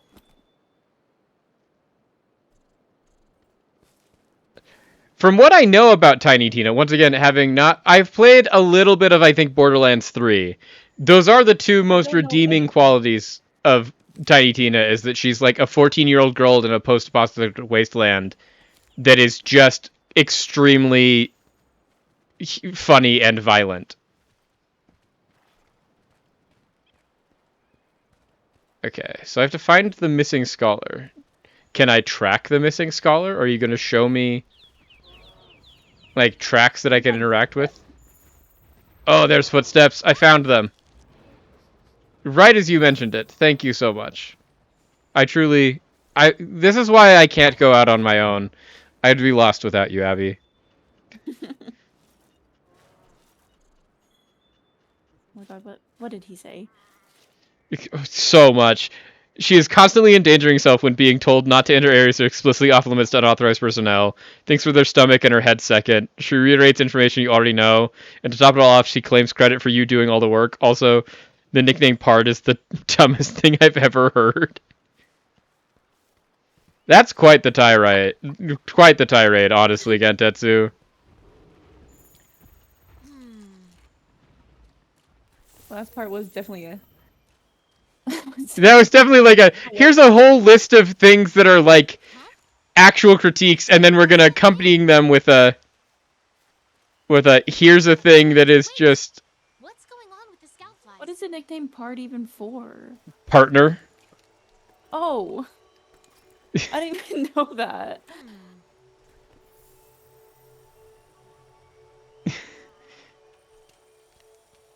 Okay, so the only one of these that I've actually now heard is a comparison, once again, to another Monster Hunter game that neither of us have played, about the next person and how she's cool, and it's the only critique that I will take as to why maybe Handler is less beloved, and it's because that she does, to the credit of the chat, not follow us into the wilderness to give us tasks on the fly.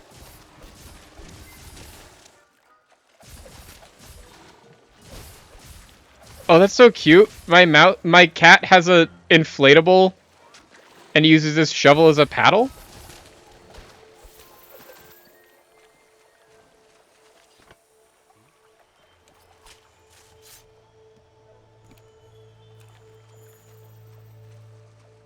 Okay, I had to kill these fish. Oh, she also doesn't take credit for the things I do. But we're a team. That's like teamwork 101, is that you share the credit for things you do as a team. I don't get it. I don't get it. Maybe it's just we haven't played enough. Maybe we'll just learn to hate her. Yeah, maybe. But like I said, the literal first interaction I've had with her that has made me been like, oh, maybe I can see where this is coming from is literally in the last mission, which admittedly is the 4th mission of the game. That's a little early for you to be like, hey, you shouldn't like this main character that's integral to the story. But once again, I don't think it's a fault of her. It's entirely a fault of, like, that was just a bad line that they wrote in.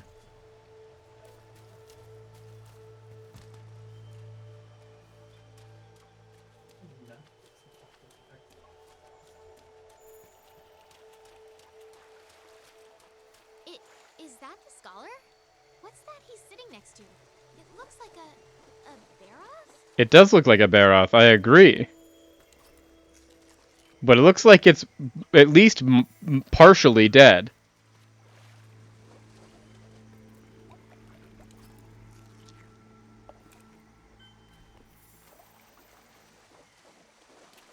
Okay, fish. Okay, we don't have to.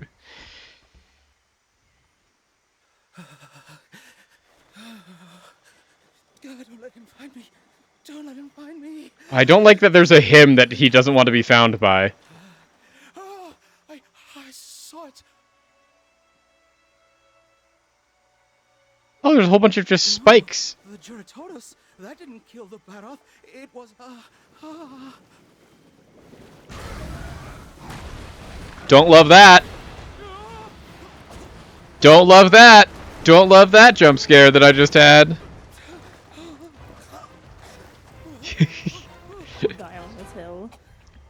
Hey, you know, there is something... I had a very good friend of mine introduce me to this concept that I have bought onto more and more of just, like, it is a net positive in your life to have one thing and one thing only that you irrationally hate. I haven't found my thing yet. New target. Hunt that Juratotus. Okay, you should now be able to join, should you be so inclined. Proceed with caution.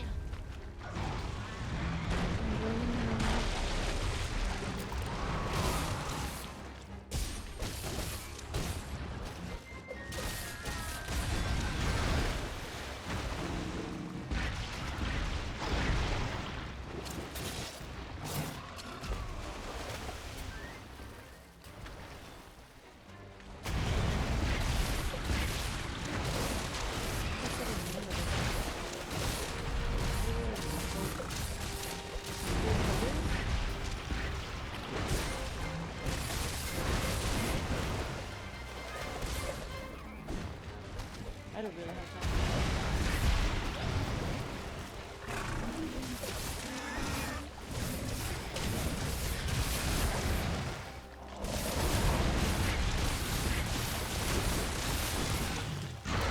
See, this is why I refuse to learn how to use any other kind of weapon. Because I get the combo off just right, and it does like 70 attacks in a row out of nowhere. And that just feels correct.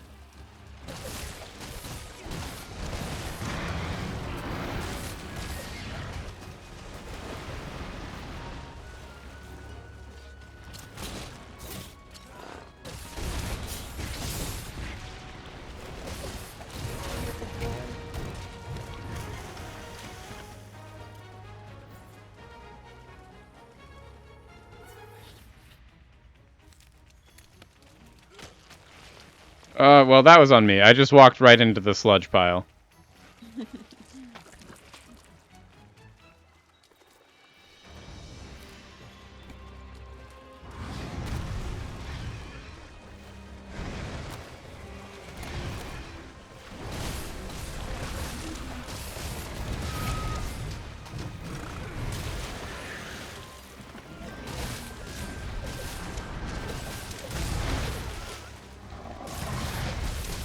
I think my main problem with this monster, now that I'm looking at it more often, is that it is just a big eel with legs, and I hate that.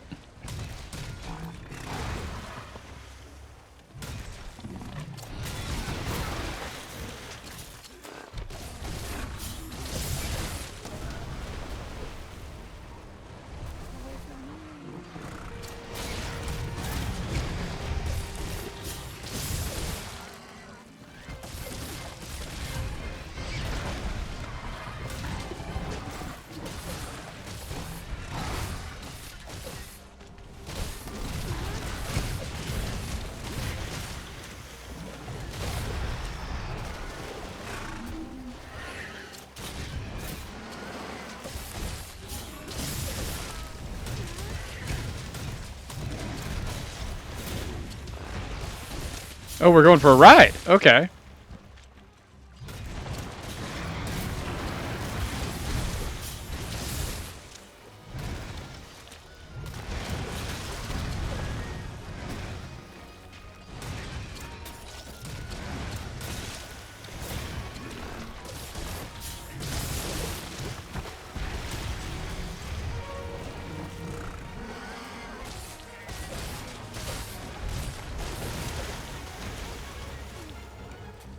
Where did you go? There you are.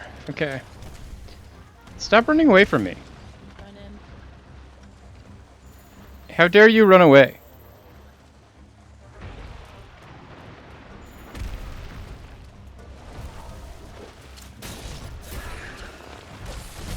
Like, you didn't even run that far. I found you almost immediately.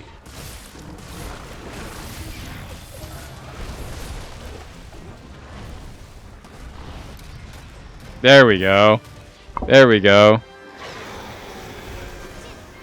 But I can't shake this feeling that there's something really bad about those thorns. I believe that would be fun to come back and just absolutely stomp this in the future. I will just say that this fight immediately, when it jumped out, I was like, I don't like that it's a weird eel with legs.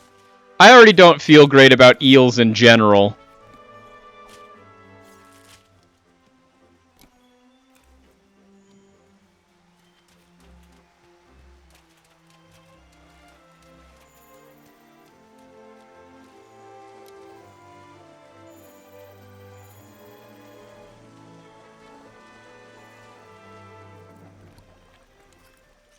I do want to get the level for it, though, so we can go talk to the weirdos back at camp and be like, hey, tell me about this monster so I can be better at it.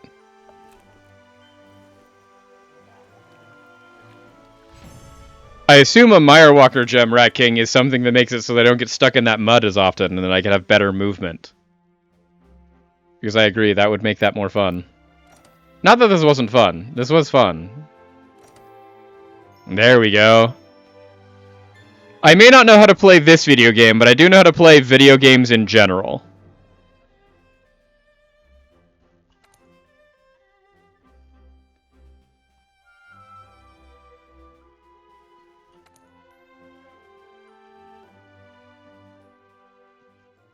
I miss Watermelon Poogie. Watermelon Pokey? Gather round, everyone. We're ready to begin. Have you seen Poogie? I don't think so. Thanks to you, Yeah, there's a little piggy that runs around at like the. He needs to go from where he is. He needs to turn around. Our researchers have done some projections. And now we know it's heading for the Great Yeah, he's Ravine. usually just kind of around. The huge He's just a valley little out past the piggy. Wildspire? He's wearing a bumblebee outfit. Oh, that's cute. Now I have to go find him. So I have a proposition Yeah, it's a for all little of you. Poogie. Then you can pet him. I can pet him? Capture Zora. Once Yeah, you it can pet gets him, pick him up. Run mad. Capture it. Hear me out. The ravine is. See, I've heard so much about capturing things alive, and I have not been told how to do that. This. If we don't take this opportunity, it could be a decade before the next opportunity presents itself. Maybe longer. Is it even possible?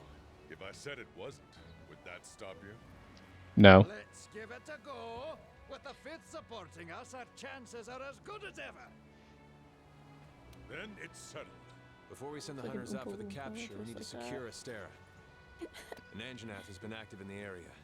Not the kind of monster you toy around with. That's not watermelon Hunters, color. See, I almost soloed an Anjanath by myself, though, entirely on accident. So... One slip. Commander, if I may, I think I have a great idea. What do you say? Hunter, I could use your help. Drop by. Another thing. That troubling report we received. Think you could. Right. The Huntsman? Okay. Deep gravelly voice. This is someone that are clearly going to be like, this is an absolute hard guy, and then he's going to have a heart of gold. I can already see it. We should probably listen to what the chief botanist has to say before we do anything else. Okay, let me find this pig in a butterfly outfit first, though. I have to pet him. Bumblebee. Bumblebee? Even cuter. Go left. Go left? Go left. I'm going left. Keep going left. That's not Even left. At the Even left. more left. Right now. I've got. No, I not only that have. way. I Turn only have. around. Turn around. Turn around. Am I going towards the ships? No, you're not going towards the ships. Just keep going straight where you're at right now. Okay. No, the other way. Wait, you turned around. Straight that way. You're going the right way. I'm going No, this way. you keep turning. Head towards the main gate. Head towards the gate. Okay, I said away. I started heading towards the main gate, and then you're all like, "No, not that way." Is he down here? Oh, there's the pig. Look at them. Look at the pig in a bumblebee outfit. He's the cutest little boy. Oh, he got mad at me. I petted him for too long. Yeah, when you see the exclamation point, you have to press B. Or F. Okay. Oh, yeah, sorry. F for me because I'm keyboard and mouse. It's. There we go. There we go. Oh. Truly best game ever made. Then he'll follow you around. Look at him. Look at him. Hi, Poogie. Hi, Poogie. Hi, Poogie. Truly, if nothing else was gained from us playing together today, it is that you have introduced me to Poogie, the single best character in this game. Now that I have met Poogie, I would do anything for him. If something happened to him, I would kill everyone in this room and then myself.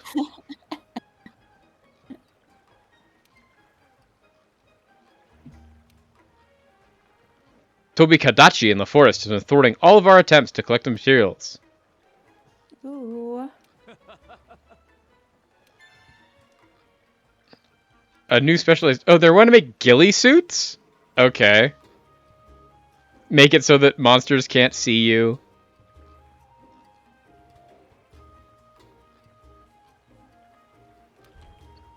Okay.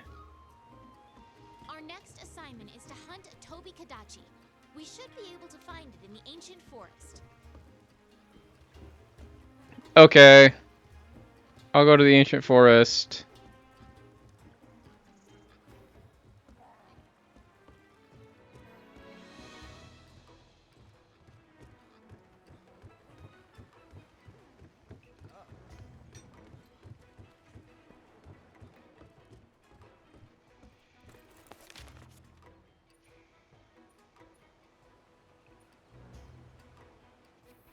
There's a quest board down here. I know it. It's right over there. There we go. Poogie! He makes my day. He just brightens up my life and my world. Cutest little piggy around. Cutest little piggy around. See, I would have played this game so much sooner if anyone had told me Poogie was in it. But all of my so-called friends didn't even let me know that there was such a cute pig. Let's go to Northeast Camp, I guess.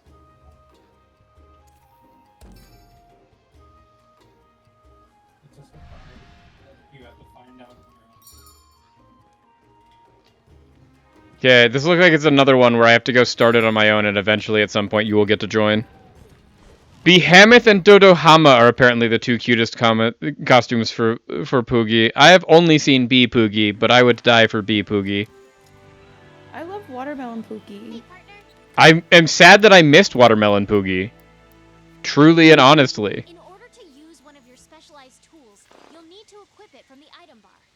They're used just like any regular item, but their effects only last for a limited amount of time. If the tool you're using stops working, don't worry. It'll recharge after a while. Hey, partner.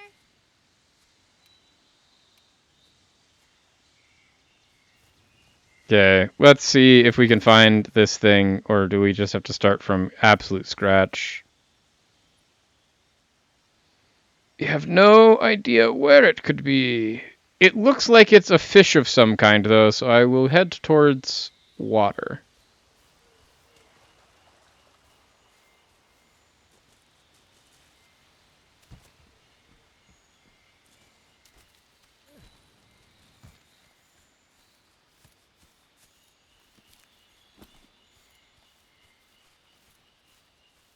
Apparently, I have 20 gunpowder level 2. Did not know that.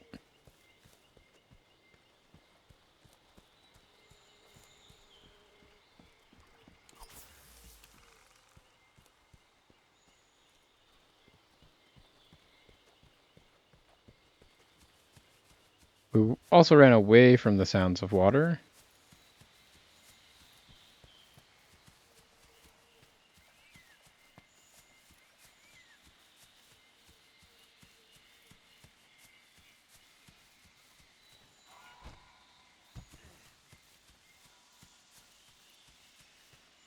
Found water. Are there signs of this thing in here?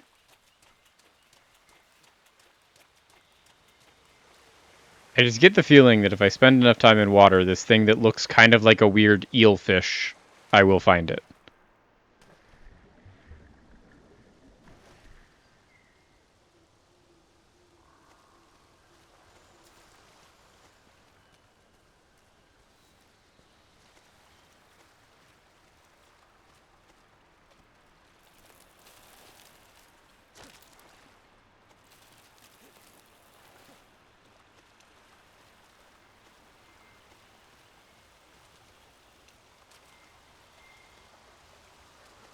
Okay, so this is where I killed the Great Jagras.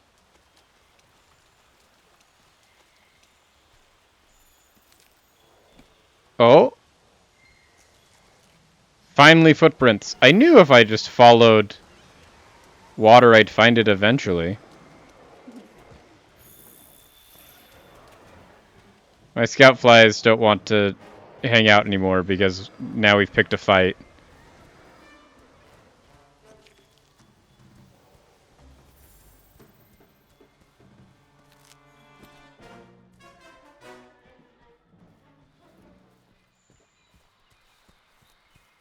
Okay, we ran away not long enough that now we are not in the fight. Perfect.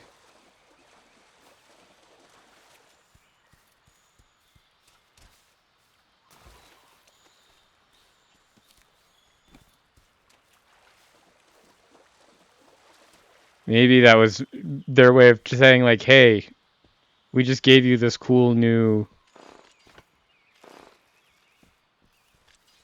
ability to let the monsters not see you. Use it. And then I was like, no, I'll just run away.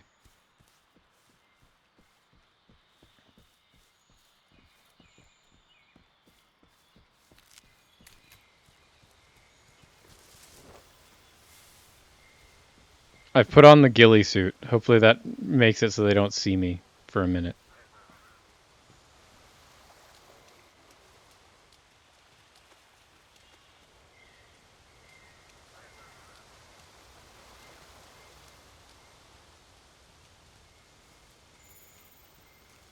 That's Great Jagras. That's not who we're looking for.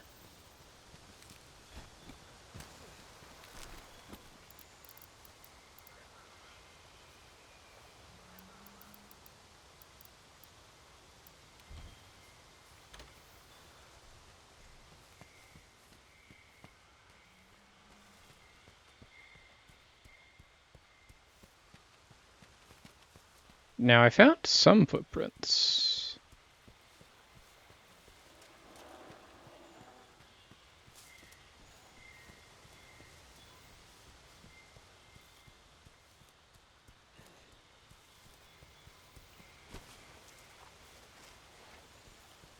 Now I know that it just looks... There we go. I know it looks like I'm just running in circles, chat, and it's because I am doing that. But it's because I am trying to figure out where to go, and I don't know the answer. Footprints works here, though. These footprints were headed this way. Okay, my camera angle changed. That must mean I'm on the right track.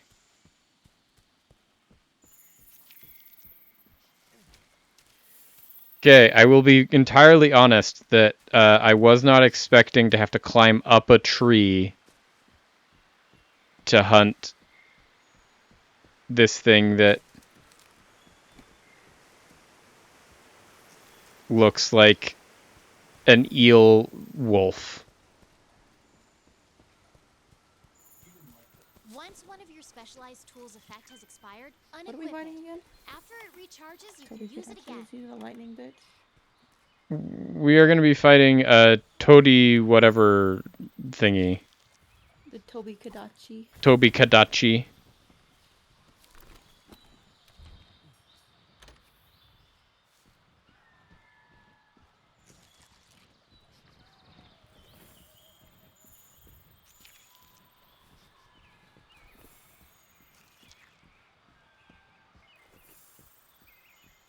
This looks like a nest of some kind.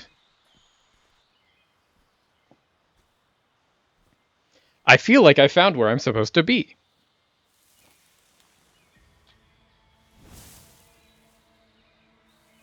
That moved way fast. Oh, it's not an eel. It's some sort of lizard. Okay.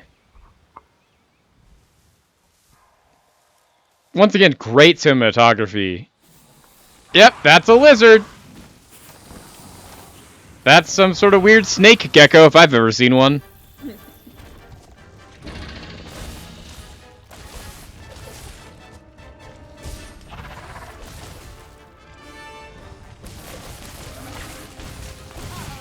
You've been hit with Thunderblight.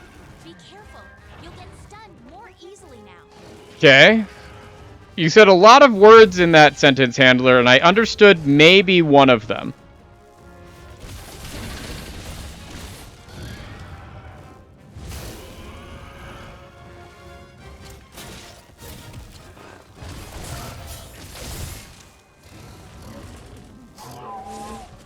Whoa! It also has wings. Okay. Now that is unfortunate. Oh, hey, it came to me. Perfect. Because I did not know how to get back up there.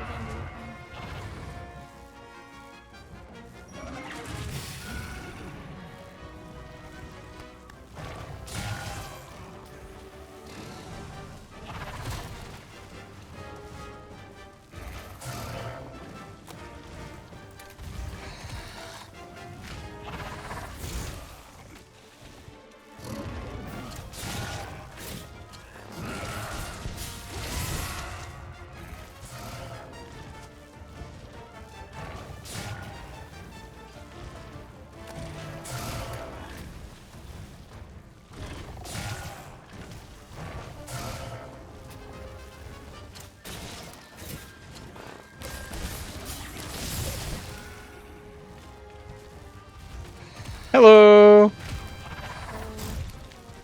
Come to help again. I appreciate it. It knocked me off of the tree almost immediately.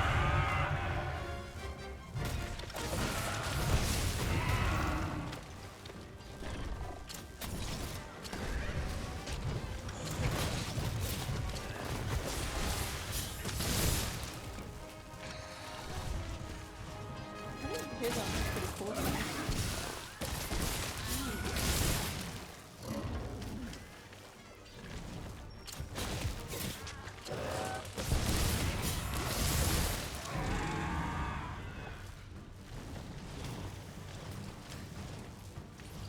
Oh, don't run away from me. Don't you dare run away from me.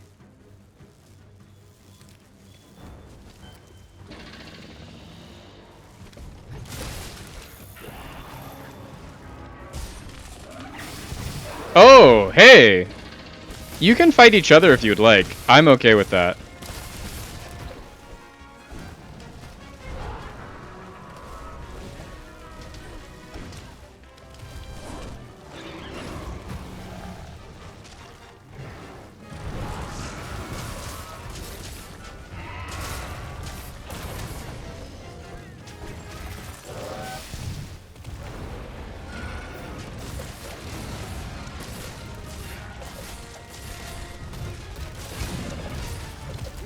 Oh, hey, the big dinosaur's also here. It's the whole gang. Don't get mad at me.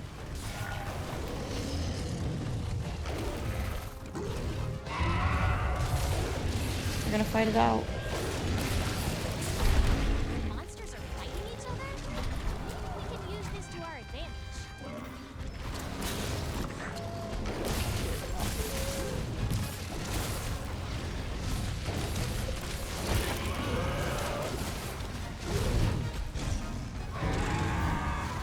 My fight is not with you, big monster.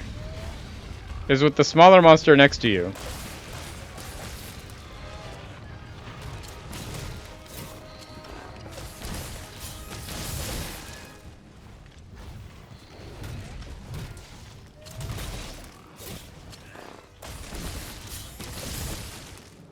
See, like that. You did it! Let's head back and report to the chief botanist. Flying lizard squirrel is fun. I did let the monsters fight for a little bit, and then the monsters started to stop fighting each other and start fighting me, and then I decided to stop letting the monsters fight. But it's nice to see you, Miss Omi. It's been a minute. I hope you're doing well.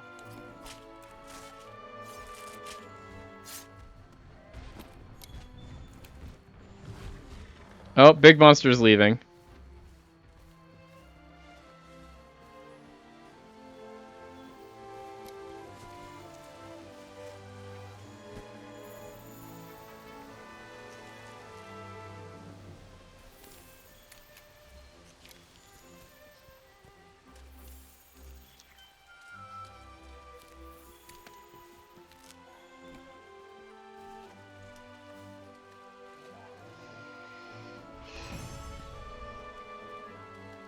I'm glad that you can watch me stream too. It's fun to have you around. Okay, I will take all of the random Tobi Kadachi stuff.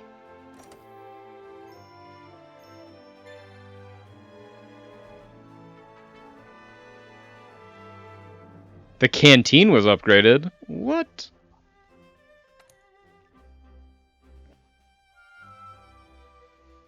You mean they have even more food? Thank you. I love more food. You're just the awesomest. The voice line and the text line do not match up there. You're just the awesomest to, oh my dear Hunter, I could kiss you. Wild total whiplash.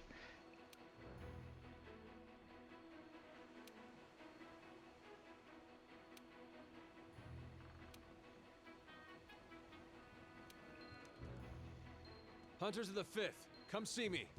We've got an urgent quest.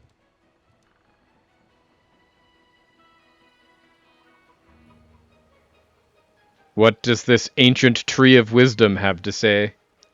Getting bigger all the time.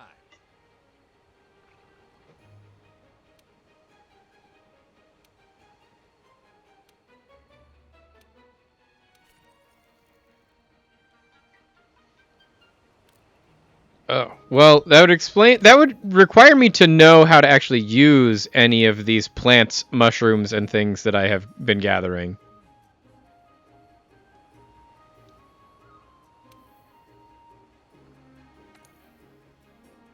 Herb makes potions, though, and that's probably a good thing to just have. Okay, Matthew Mercer wants to speak to me about an urgent thing. But he has to wait because there's only one person that I have to visit first. Ooh, apparently Poogie has found treasure.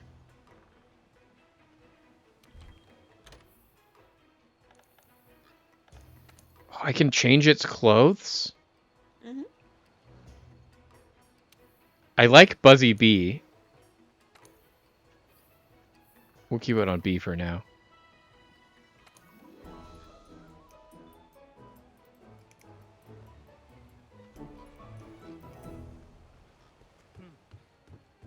Okay, field team leader Matthew Mercer, you have yelled at me across the tree.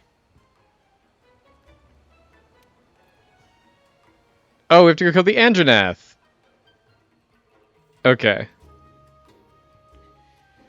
Well, that seems almost poetic. We start the stream fighting the Anjanath on accident. We end the stream actually killing the Anjanath. Literally couldn't have scripted it better. Hold nothing back. Okay, time to wrap up defending the base.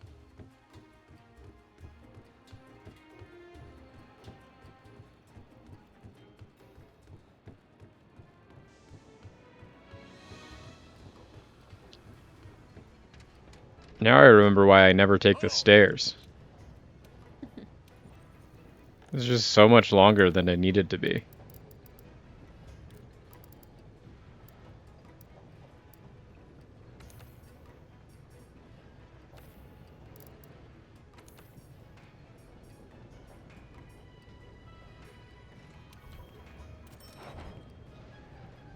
Upgrade a secondary weapon in case we actually ever use it. I don't think we will.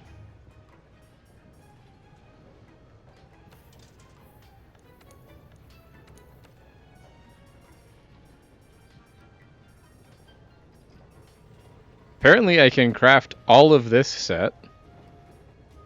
If I want to look like a knight in shining armor. Interesting.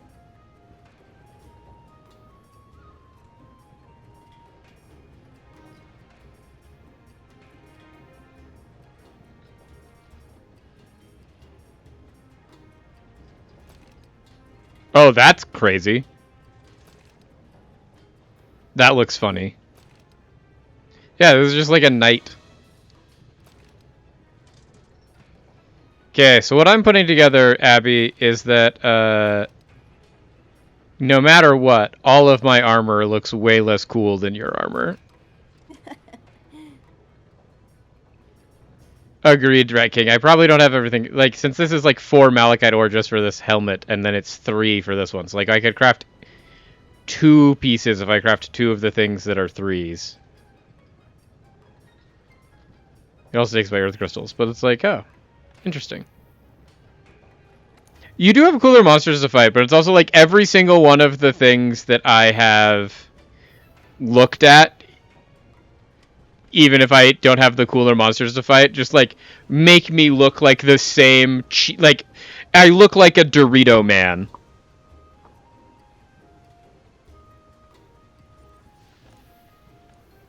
Because like I deviated from, like usually when I play games where I'm trying to have a character that I am, you know, having to be myself insert that I'm gonna have to stare at for a really long time. I do also usually make female characters. And this was one of the first times where I was like, nah man, I'll just actually make something that looks even remotely like me. And now I'm just starting to realize armor just doesn't look... I don't like the profile of it that I set. Although the Barath armor did look pretty dope. Okay. This big pot of soup.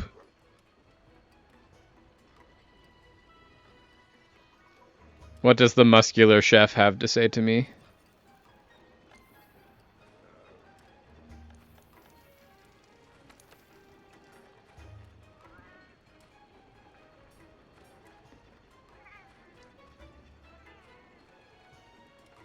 G rank armor is peak? Go around the counter?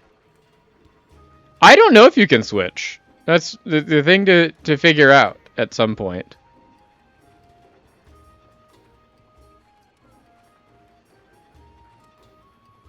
Meowster Chef.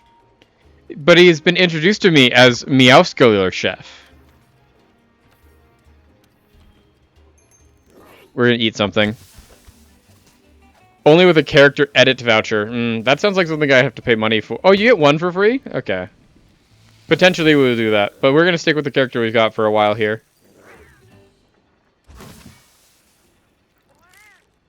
There you go. So this is why I like having you all in the chat, because you can answer all of my inane questions. Okay, I'll go around the counter to talk to the chef. Meowscular Chef.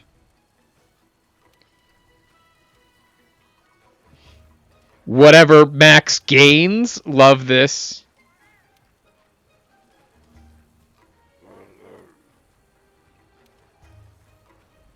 We make gains.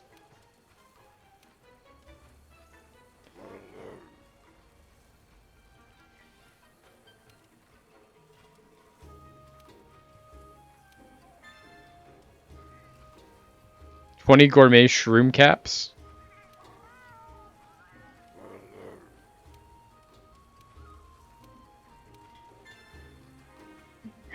I might have already slain 7 Gaiju. Or Gajau, or whatever those are called. Okay, I have talked to this man to get all of his quests. Okay.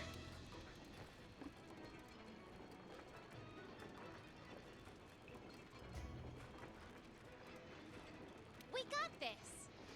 Okay, this Anjanath was already almost soloed by me. I can't imagine how it could possibly stand up to the might of me and the infinitely better hunter that is Abby.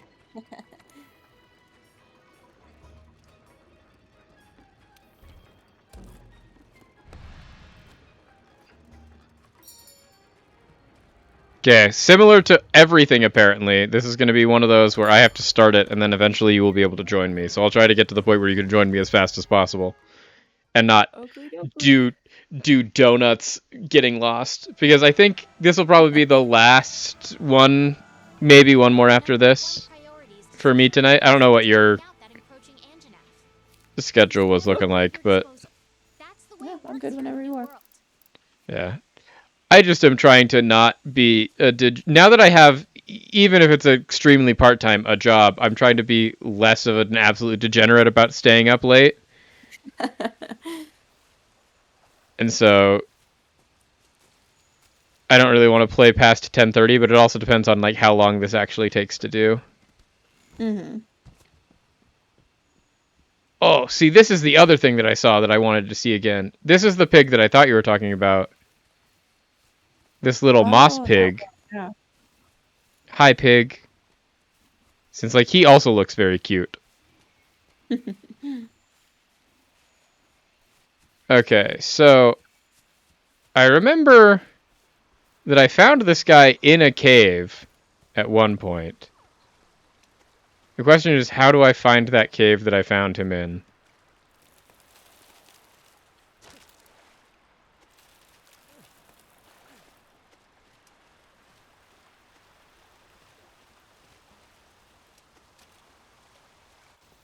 Oh, well, this also works. Oh, he's just here eating a great Jagras. Perfect.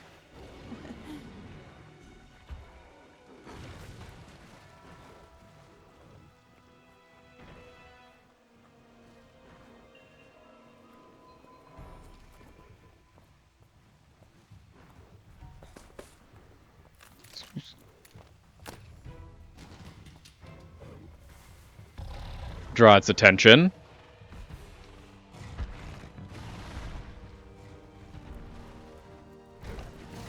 Thanks for dealing with that. I also can deal with that on my end, but I have to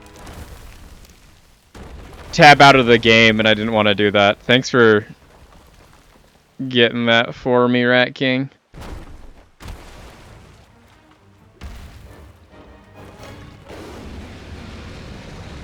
So, I don't like that I dropped, like, an entire cluster of rocks on this guy, and he just shrugged it off. That was greedy. I acknowledge that was greedy. I shouldn't have done that.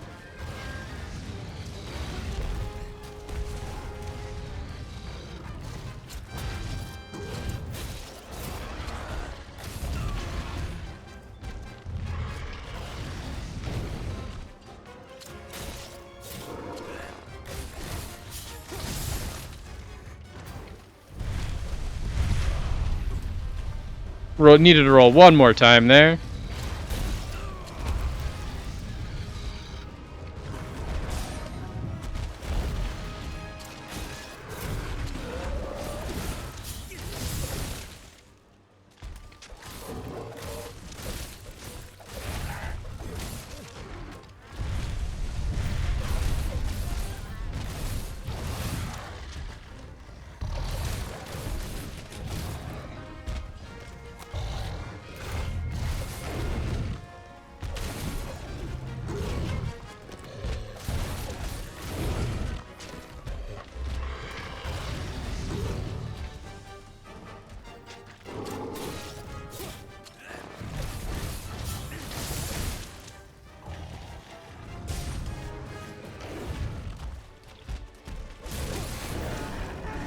There we go. Nice wound.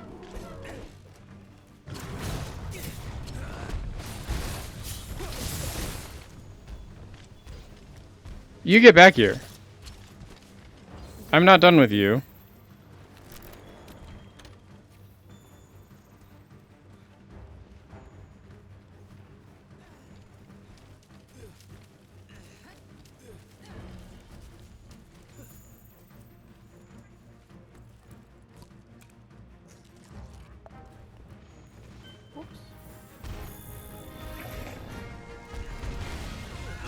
Okay. Why are you going back up there?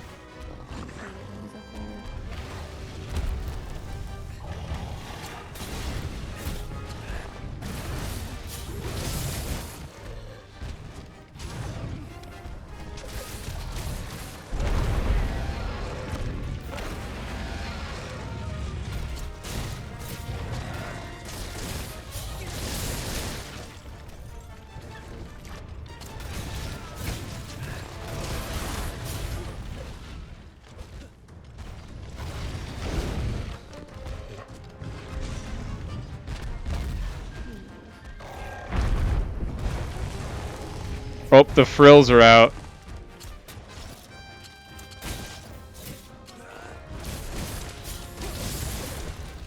I may die. I will try and pull aggro.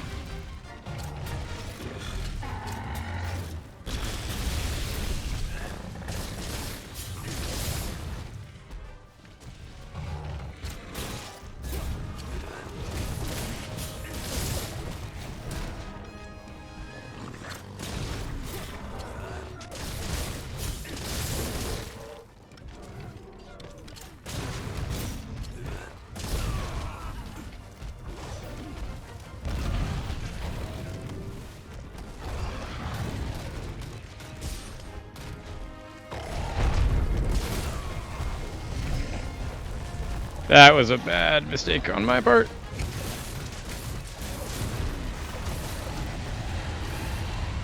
Oh, that's gross. What's that big guy? Why is it here?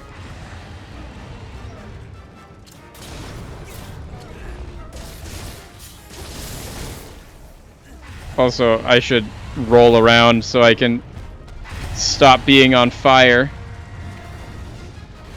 Oh, the Rathalos is here. Okay. I'll let you fight for a minute. Crazy. What was that?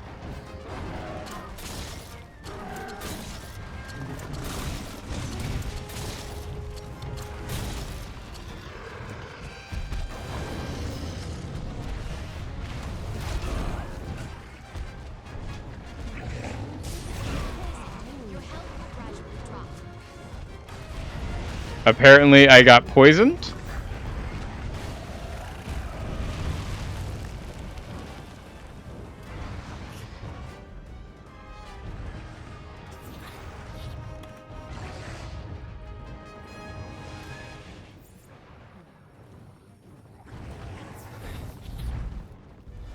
Okay, so...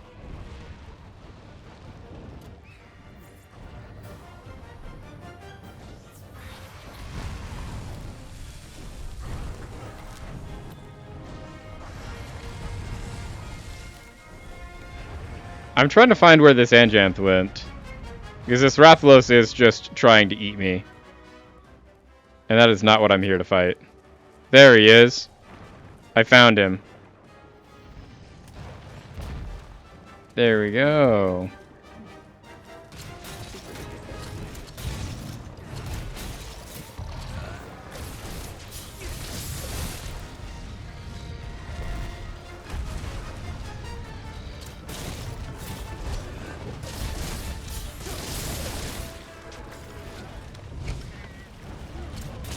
There we go. We got him to stagger. He's running again. He's limping. Limping, limping, limping.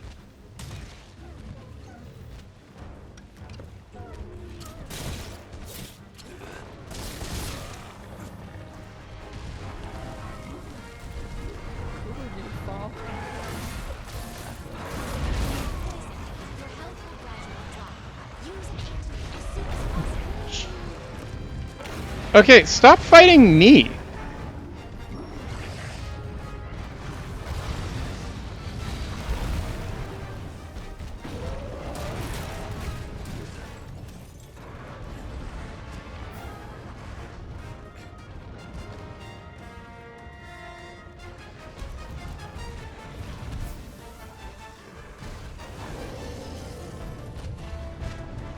Okay, please let me drink this antidote. Please. Okay, get out of there.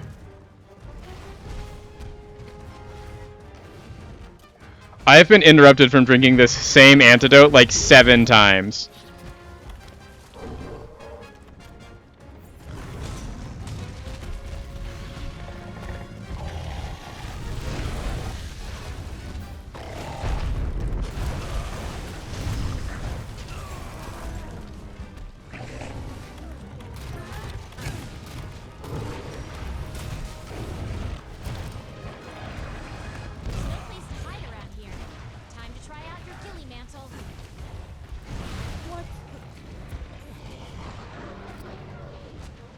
I am literally stuck on geometry between these two monsters.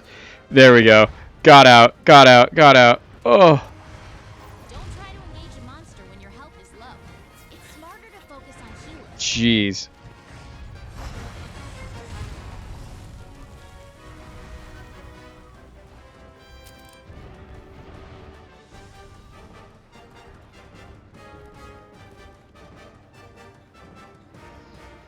Ugh, why did you do that? There you go.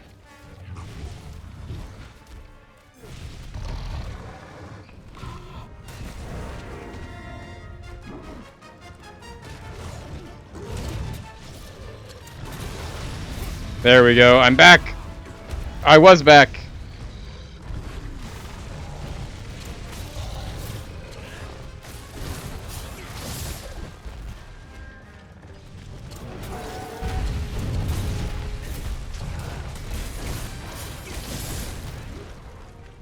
Okay, monster's tired. Chance to take serious damage.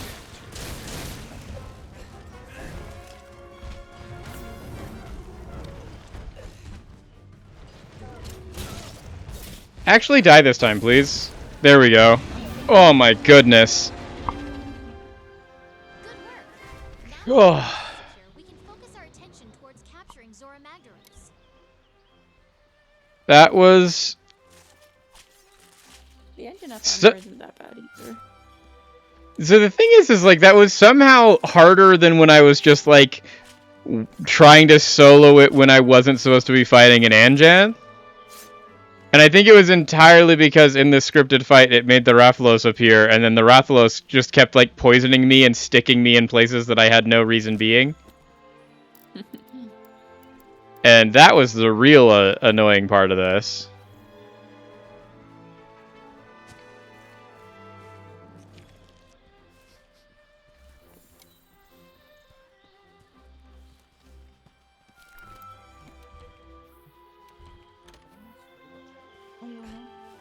Okay.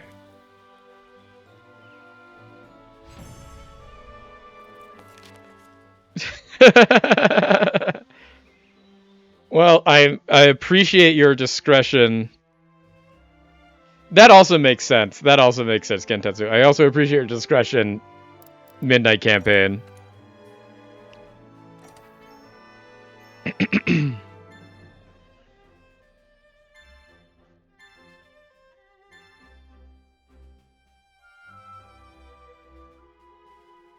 We've earned the right to take on 4-star assignments. There we go.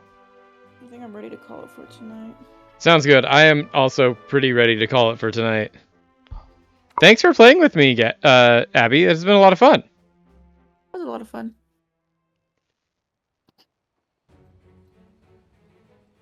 Thank you, chat. Good work, hunters, indeed. I'm going to just watch this cutscene, but you have been wonderful, and you can free to go whenever you would like. Okay, well, see you later, Sam. See you later, Abby. Bye-bye. Goodbye. People. We have much to discuss. All our preparations are complete, and I have all of you to thank for working double time to make it happen. I'm especially impressed with the 5th for hunting the Anjanath despite being new here. That's one less misery standing between us and When will Zora reach the Great Ravine? Precisely at daybreak.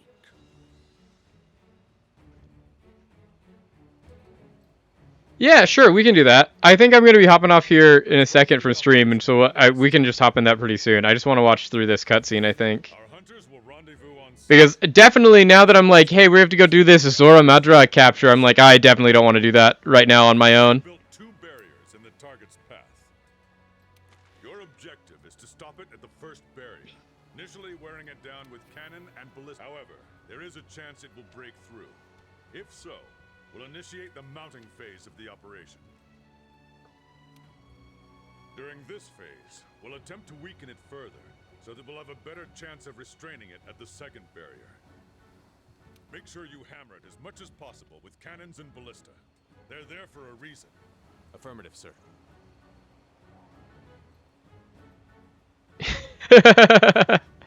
Technicians, make sure You do know, the final check on not a bad analogy. Yes, sir. Quartermasters, conduct an inventory on our supplies. Research, we can't bring our quarry back to base. So take what you need and be prepared to conduct your research on site. Don't worry, Commander. Everything will be in order. Keep your ears open during the operation. I'll be giving orders as the situation unfolds. May the Sapphire Star light your way. Dismissed. Cool. Wow, the big moment is finally here.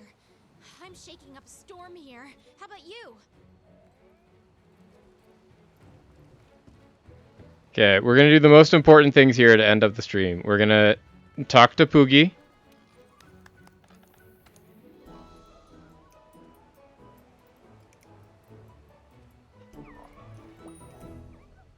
Oh, that was cute.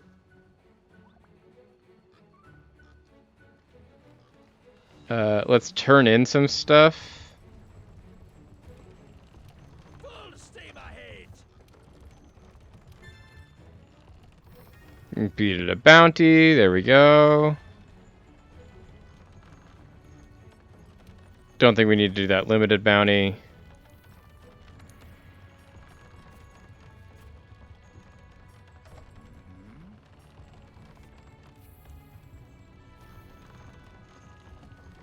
Or was it deliveries that I needed to do? Complete deliveries. Apparently, completing deliveries turned off all of the sound. Sound got so quiet the second I did that. Interesting.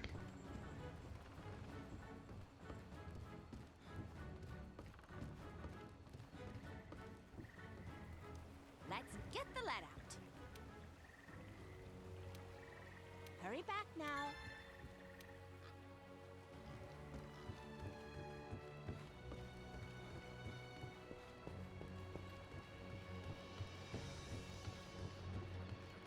I think I also have stuff that I can turn in.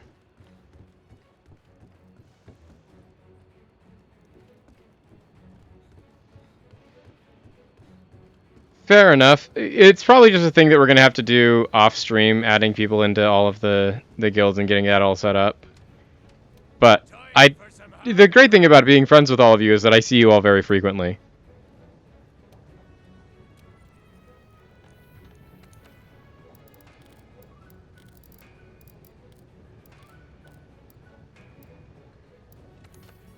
And get this upgraded.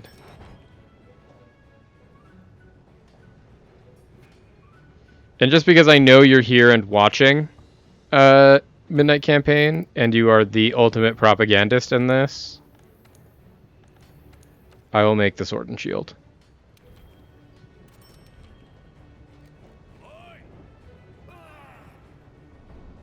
Don't say I never did anything for you.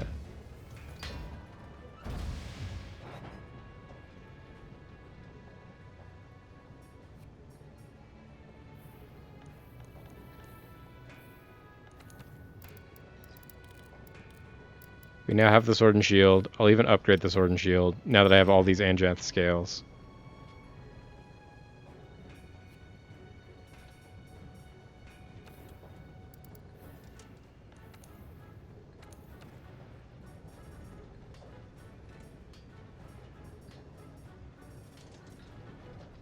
Apparently I have a Rathlo scale, which is crazy. Oh, we can make our cat a butterfly?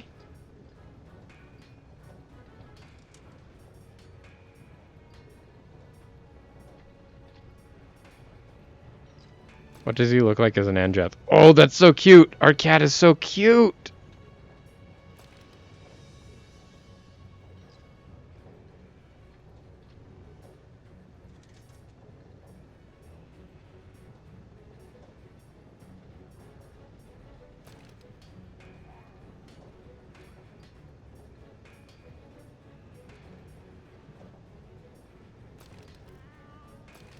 He looks like a little king.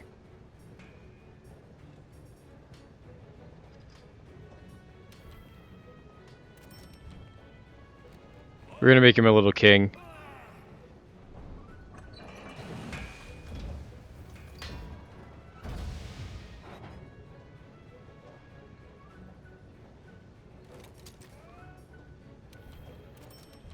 Like, these are all materials that I know are probably better suited to making stuff for us, but also, my cat gets to look like a little king. He looks so regal.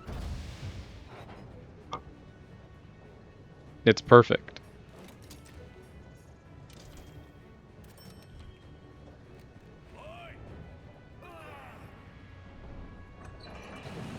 Perfect. That's even better. It's even better. That's the other thing, is like, we're getting off here soon, but it's also one of those where I'm like, I do at some point want to know what all of these things are, and while I don't have enough time or energy to do that, but we do still have like 20 more minutes in the stream, it might not actually be a bad idea to start actually spending the time and looking at like what all this stuff is and how it works. Because like, oh, that looks kind of dope.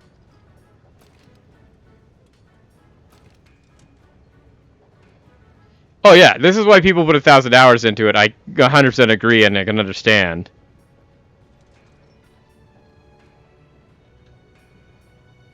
Rarity 3, defense.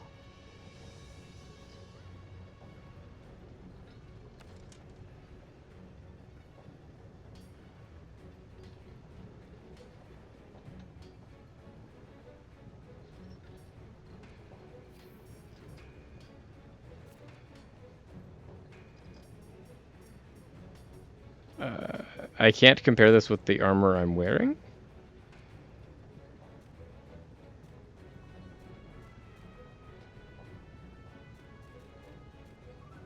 Interesting. I would say there is so much stuff. Like already we've seen so much stuff. Like we're not even that far into the game and we've seen just truly so much stuff.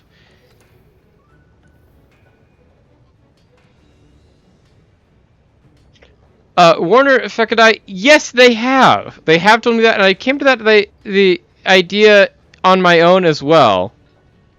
The thing is I'm going into everything blind here, and so it is very much just like I am at the whims of the game, especially when I first started playing this. I started playing this last week, and we didn't have anywhere near the turnout that we have currently right now. And I was just like, I'll do exactly what the game tells me to. And the game says, do this and then make this weapon. And so I did that. And I've been having fun, and I think that's the most important thing. Because even with the good weapon, like, that Anjanath fight that we just did at the end of the thing, I almost died multiple times. And if I wasn't using all the cheat weapons, I for sure would have died. Same with the armor.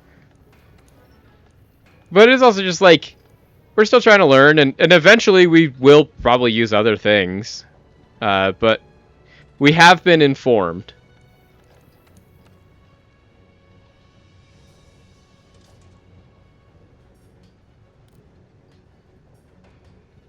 Because like we have our bone weapons that we're going to use eventually.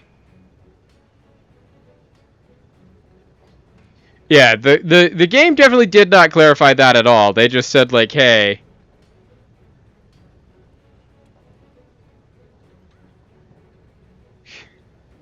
man, Automod really hates you tonight, Midnight Campaign. But also,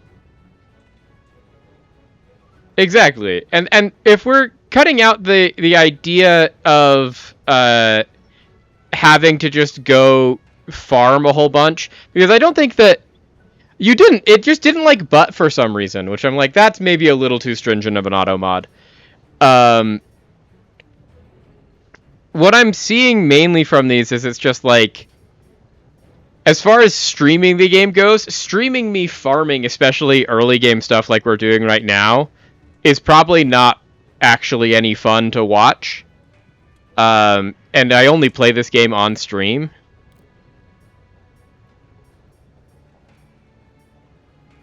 And so, like, let's use the broken stuff. And then once we get to the point where it's like, hey, let's try and do some other stuff, or especially once we get to like DLC things, and it's like, okay, then maybe we readjust this.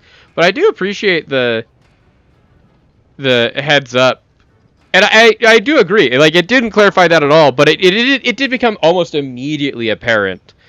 Warner Fendela, or I'm just gonna call you Warner because I can't actually read that on my screen very well. Because I'm also tired. We're streaming and I also went to work today for a full day. But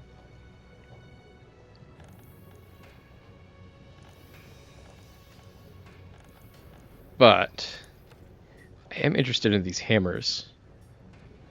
Now that I've seen Abby use the hammer. Yeah, that's what I've been told. Since the thing is, like, the whole reason we're playing this game, chat, is this game, Warner, is because the chat literally bought it and gifted it to me. Oh, fun.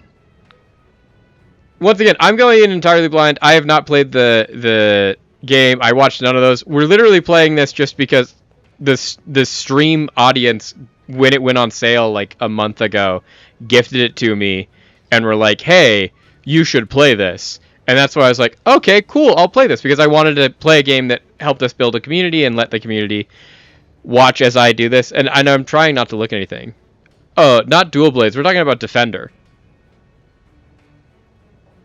Yeah, we're talking about the Defender armor and the Defender Warhammer, which I'm like, yeah, I not Defender Warhammer, specifically Defender chainsaws that I'm currently using.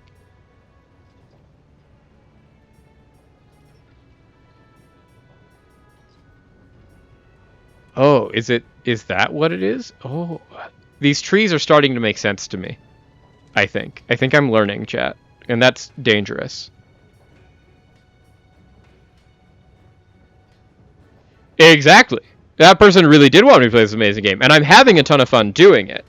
But it is also one of those of, like, that same person, all those same people are still here in this chat and love this game, and as you can see from the interactions we're having here, want me to keep playing it, and they want to keep explaining, like, hey, how do you, like, you should do this, you should do that, and I have to be the streamer of being like, hey, I appreciate that you really love this, and I love having the interaction in chat, but also, there's a reason I don't know anything, because I think it's a lot of fun to try and figure it out and be like, hey, this is a thing we're going to do.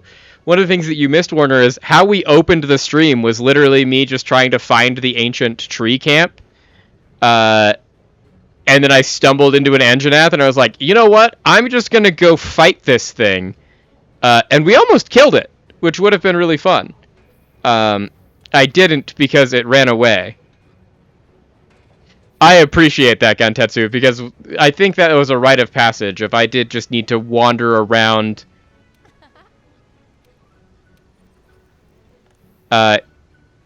Just wander around the map and figure out what I'm trying to do and how I'm supposed to do it. Ooh, we can buy hunters, and we can buy bone now. Interesting. Interesting.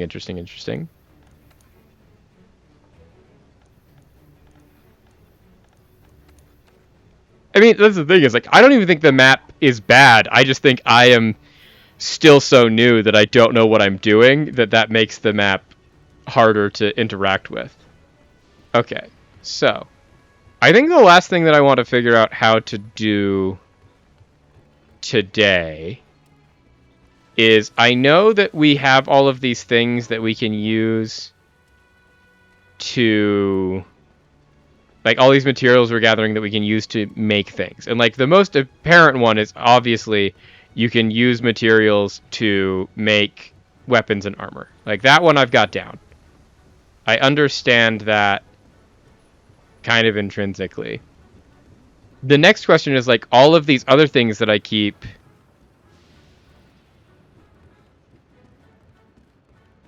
I'm glad to hear that, Warner, because I'm liking the map and world so far, even if I'm really bad at navigating it.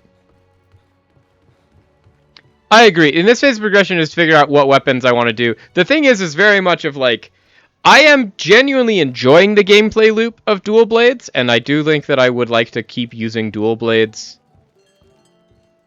as my main thing that I do.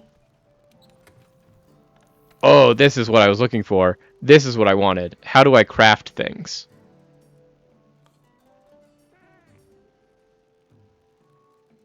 Interesting. Now, what do these things do? Dual blades is easy to pick up. I literally need to know 3 buttons, and then because I don't own a controller, I'm having to do things keyboard and mouse.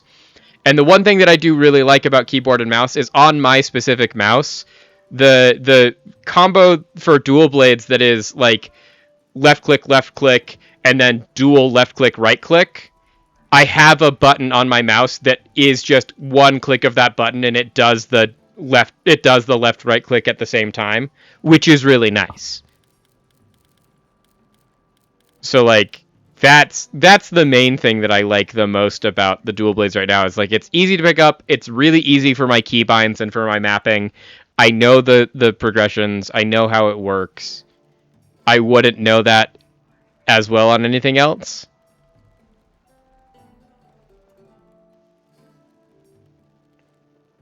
Which has been a lot of fun. Okay, so what do these all do? So I know potion is good, but apparently I have 35 potions just chilling in my item box.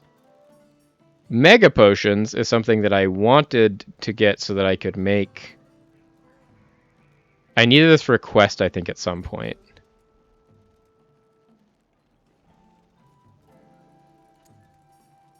Oh. So what does auto-crafting do?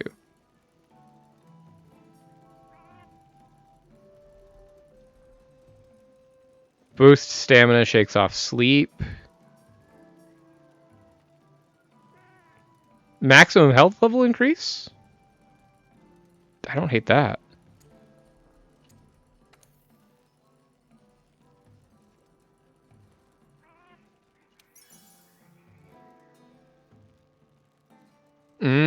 Interesting. I didn't know that was a setting. I thought that was just a really cool thing that I could do. But it also does make sense to have that be an actual setting. That you are making some very cogent points, Warner. Fekadai?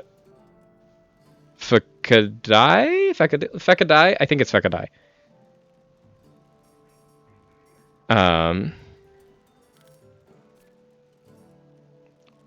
Ooh, okay, so this is another thing that I saw Abby doing a lot, is that she was making and using traps, and I don't know what that is.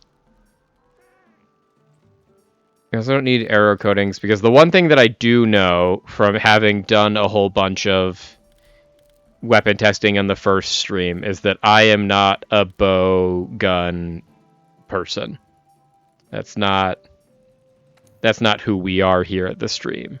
Not because they're not good, because they're probably great, but entirely because I tried using one and I took one look at all of these ammos and coatings and was like, that's too much for me to try and learn right now.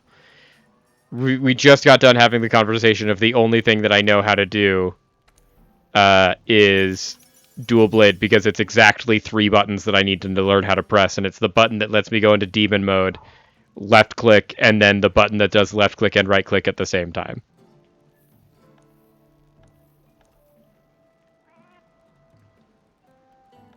Yeah, that's kind of what I figured. Like I said, I took one look at it. And I was like, I don't know what to do with this. And then there's also been this thing that's been popping up forever, so that's why I wanted to look at it. Which was like, customize your bow gun. And I was like, well, I'm never going to use a bow gun, but...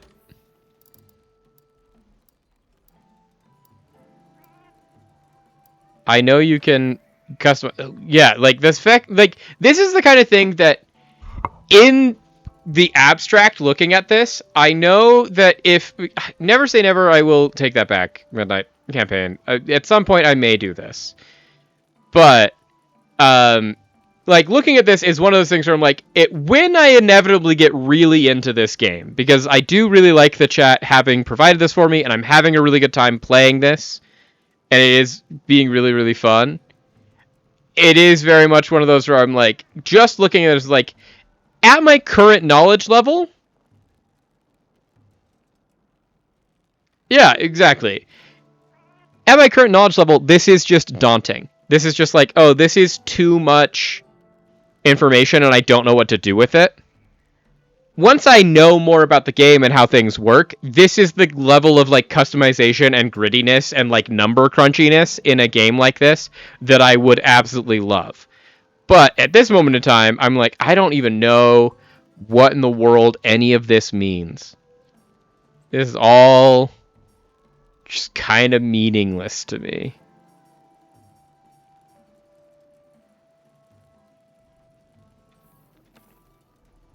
Plus, I do still, much as you've pointed out here, Warner, suffer from the very much I like big numbers and big number go up is pretty massive for me, which is why I like honestly, the thing that made me feel big number go up the most was I did mess around with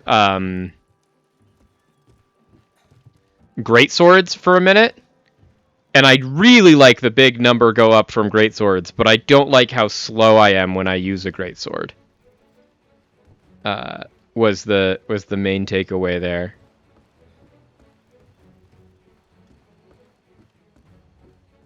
I believe that Midnight Campaign, and like that's the thing, I'm good at incremental research. I'm really good at incremental research, and I enjoy doing it. Hey. But it is just like you have to figure it out as you go.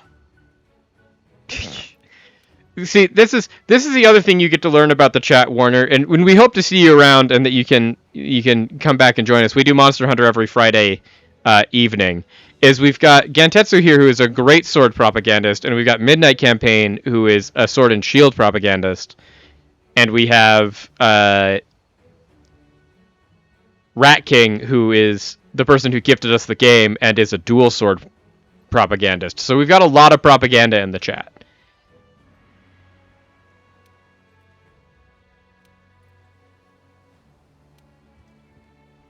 Okay. I've also like never just actually spent time looking around in camp here, so I do want to do that. We got this.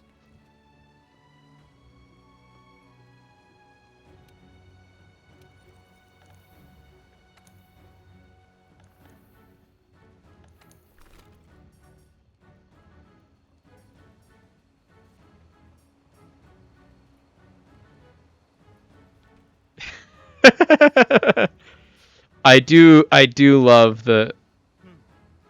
Just buy a boomerang? That seems kind of dope. Binoculars also seem really helpful. Like, this might be the total noob in me. Charge blade propaganda? You're fitting in immediately, Warner. You're fitting in right now. This is... The only things that you need to know besides the rules of the chat that you had to agree to type in it is we welcome propagandists, and there is no such thing as bias in the chat. Everything that is said in the chat is just truth. Which means that all of our propagandists can all be right together. And so if you're going to just immediately get into propaganda, you're going to fit in beautifully here. We're going to love having you around.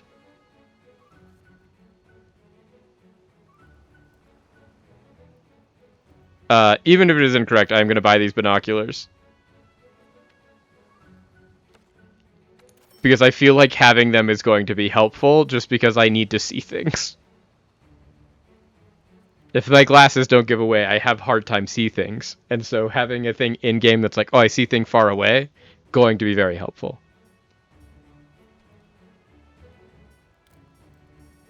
Oh, there's even more ammos than the ones that I already had. That's...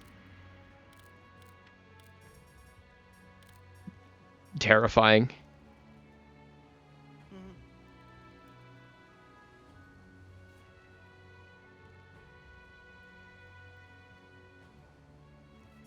There you go, there you go. I also want to buy this boomerang just because boomerang seems like a cool thing. And, like, I have so much money. I probably don't actually have that much money, but...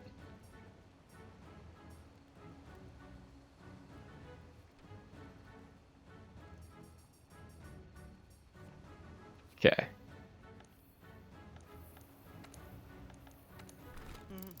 Oh, this is the thing that I was looking at. It's like I have all of these things. How do I put things into my pouch?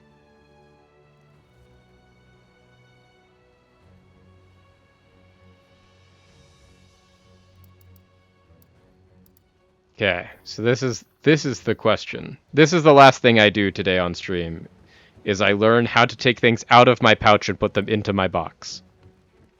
That is the last goal of the stream, chat, and then we'll be good for today. We met the pig. That was the most important thing we did today.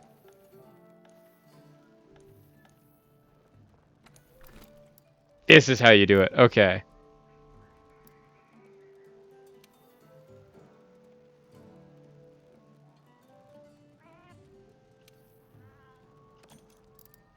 So don't need that.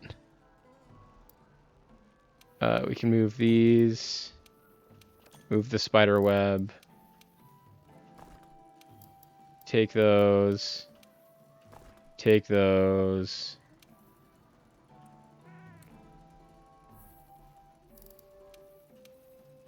Stock up on this.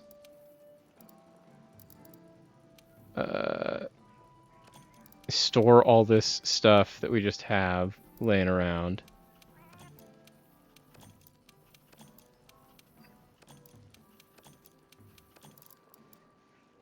Don't need gunpowder level 2. There we go. This has been a very productive day, chat. We met the pig. We truly had the narrative bookends here of we started by fighting the big dinosaur, we ended by fighting the big dinosaur.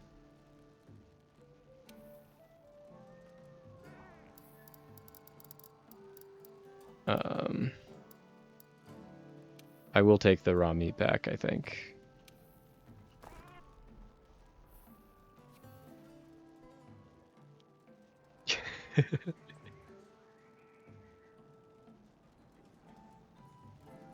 Okay. So.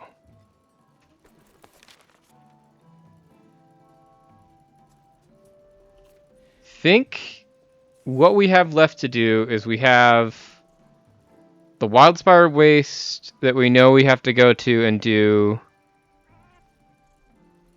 I did test out Sword and Shield for a minute. And that might be a next week thing, is we might actually go and do more things that involve testing more weapons and trying new things out and being more adventuresome instead of just leaning on the sword and the crutch that is my dual blades that I know how to do. But that'll probably be a next week thing. I think for now we're gonna call it here, chat. Thank you all for joining, and thanks for the activity. This has been a lot of fun. I have had a lot of fun. Thanks again. Big shout out and thanks again to Abby for deigning to come and play with us. Once again, it was blind leading the blind, because she's also new to the game and neither of us know what we are doing. But I think we overall had a lot of fun doing that. I think it was a great time. I know I at least had a lot of fun, and I hope you all did too. Like I said, I want to do more of this, so we are for sure going to be doing this at least every Friday evening. It might be a thing that we do more frequently than that, but we might not do it every single time with Abby, not a cat. But yeah, no, I've had a lot of fun. Let's come back to this one. Thank you all for watching. This has been a great time. This is honestly like the most active we've ever been, and I love that. And it honestly feels so sad to go, but I did work a full day today and had to go outside and do this, and I am just very much getting sleepy. And the boy dinner that I ate of a pint of lemon sorbetto this afternoon is wearing off, and I need to go eat actual food and go to bed. But thanks for coming in. I hope to see you all again next time. If you want to just come for Monster Hunter, come on Fridays. We do have a whole bunch of other stuff that we do during the week as well that is also a lot of fun, and I hope you'll come and join us for all of that. This will be it for this broadcast week. I will hopefully see you all again on Monday. We are going to play some Magic the Gathering. It's going to be a lot of fun. We've been making a lot of progress on that, and I think we're going to continue just flying up in Magic. Until then, I have been Sam. This has been the Jank Drawer. Take care of yourselves. Take care of each other. And most importantly, I'll see y'all next time. Peace.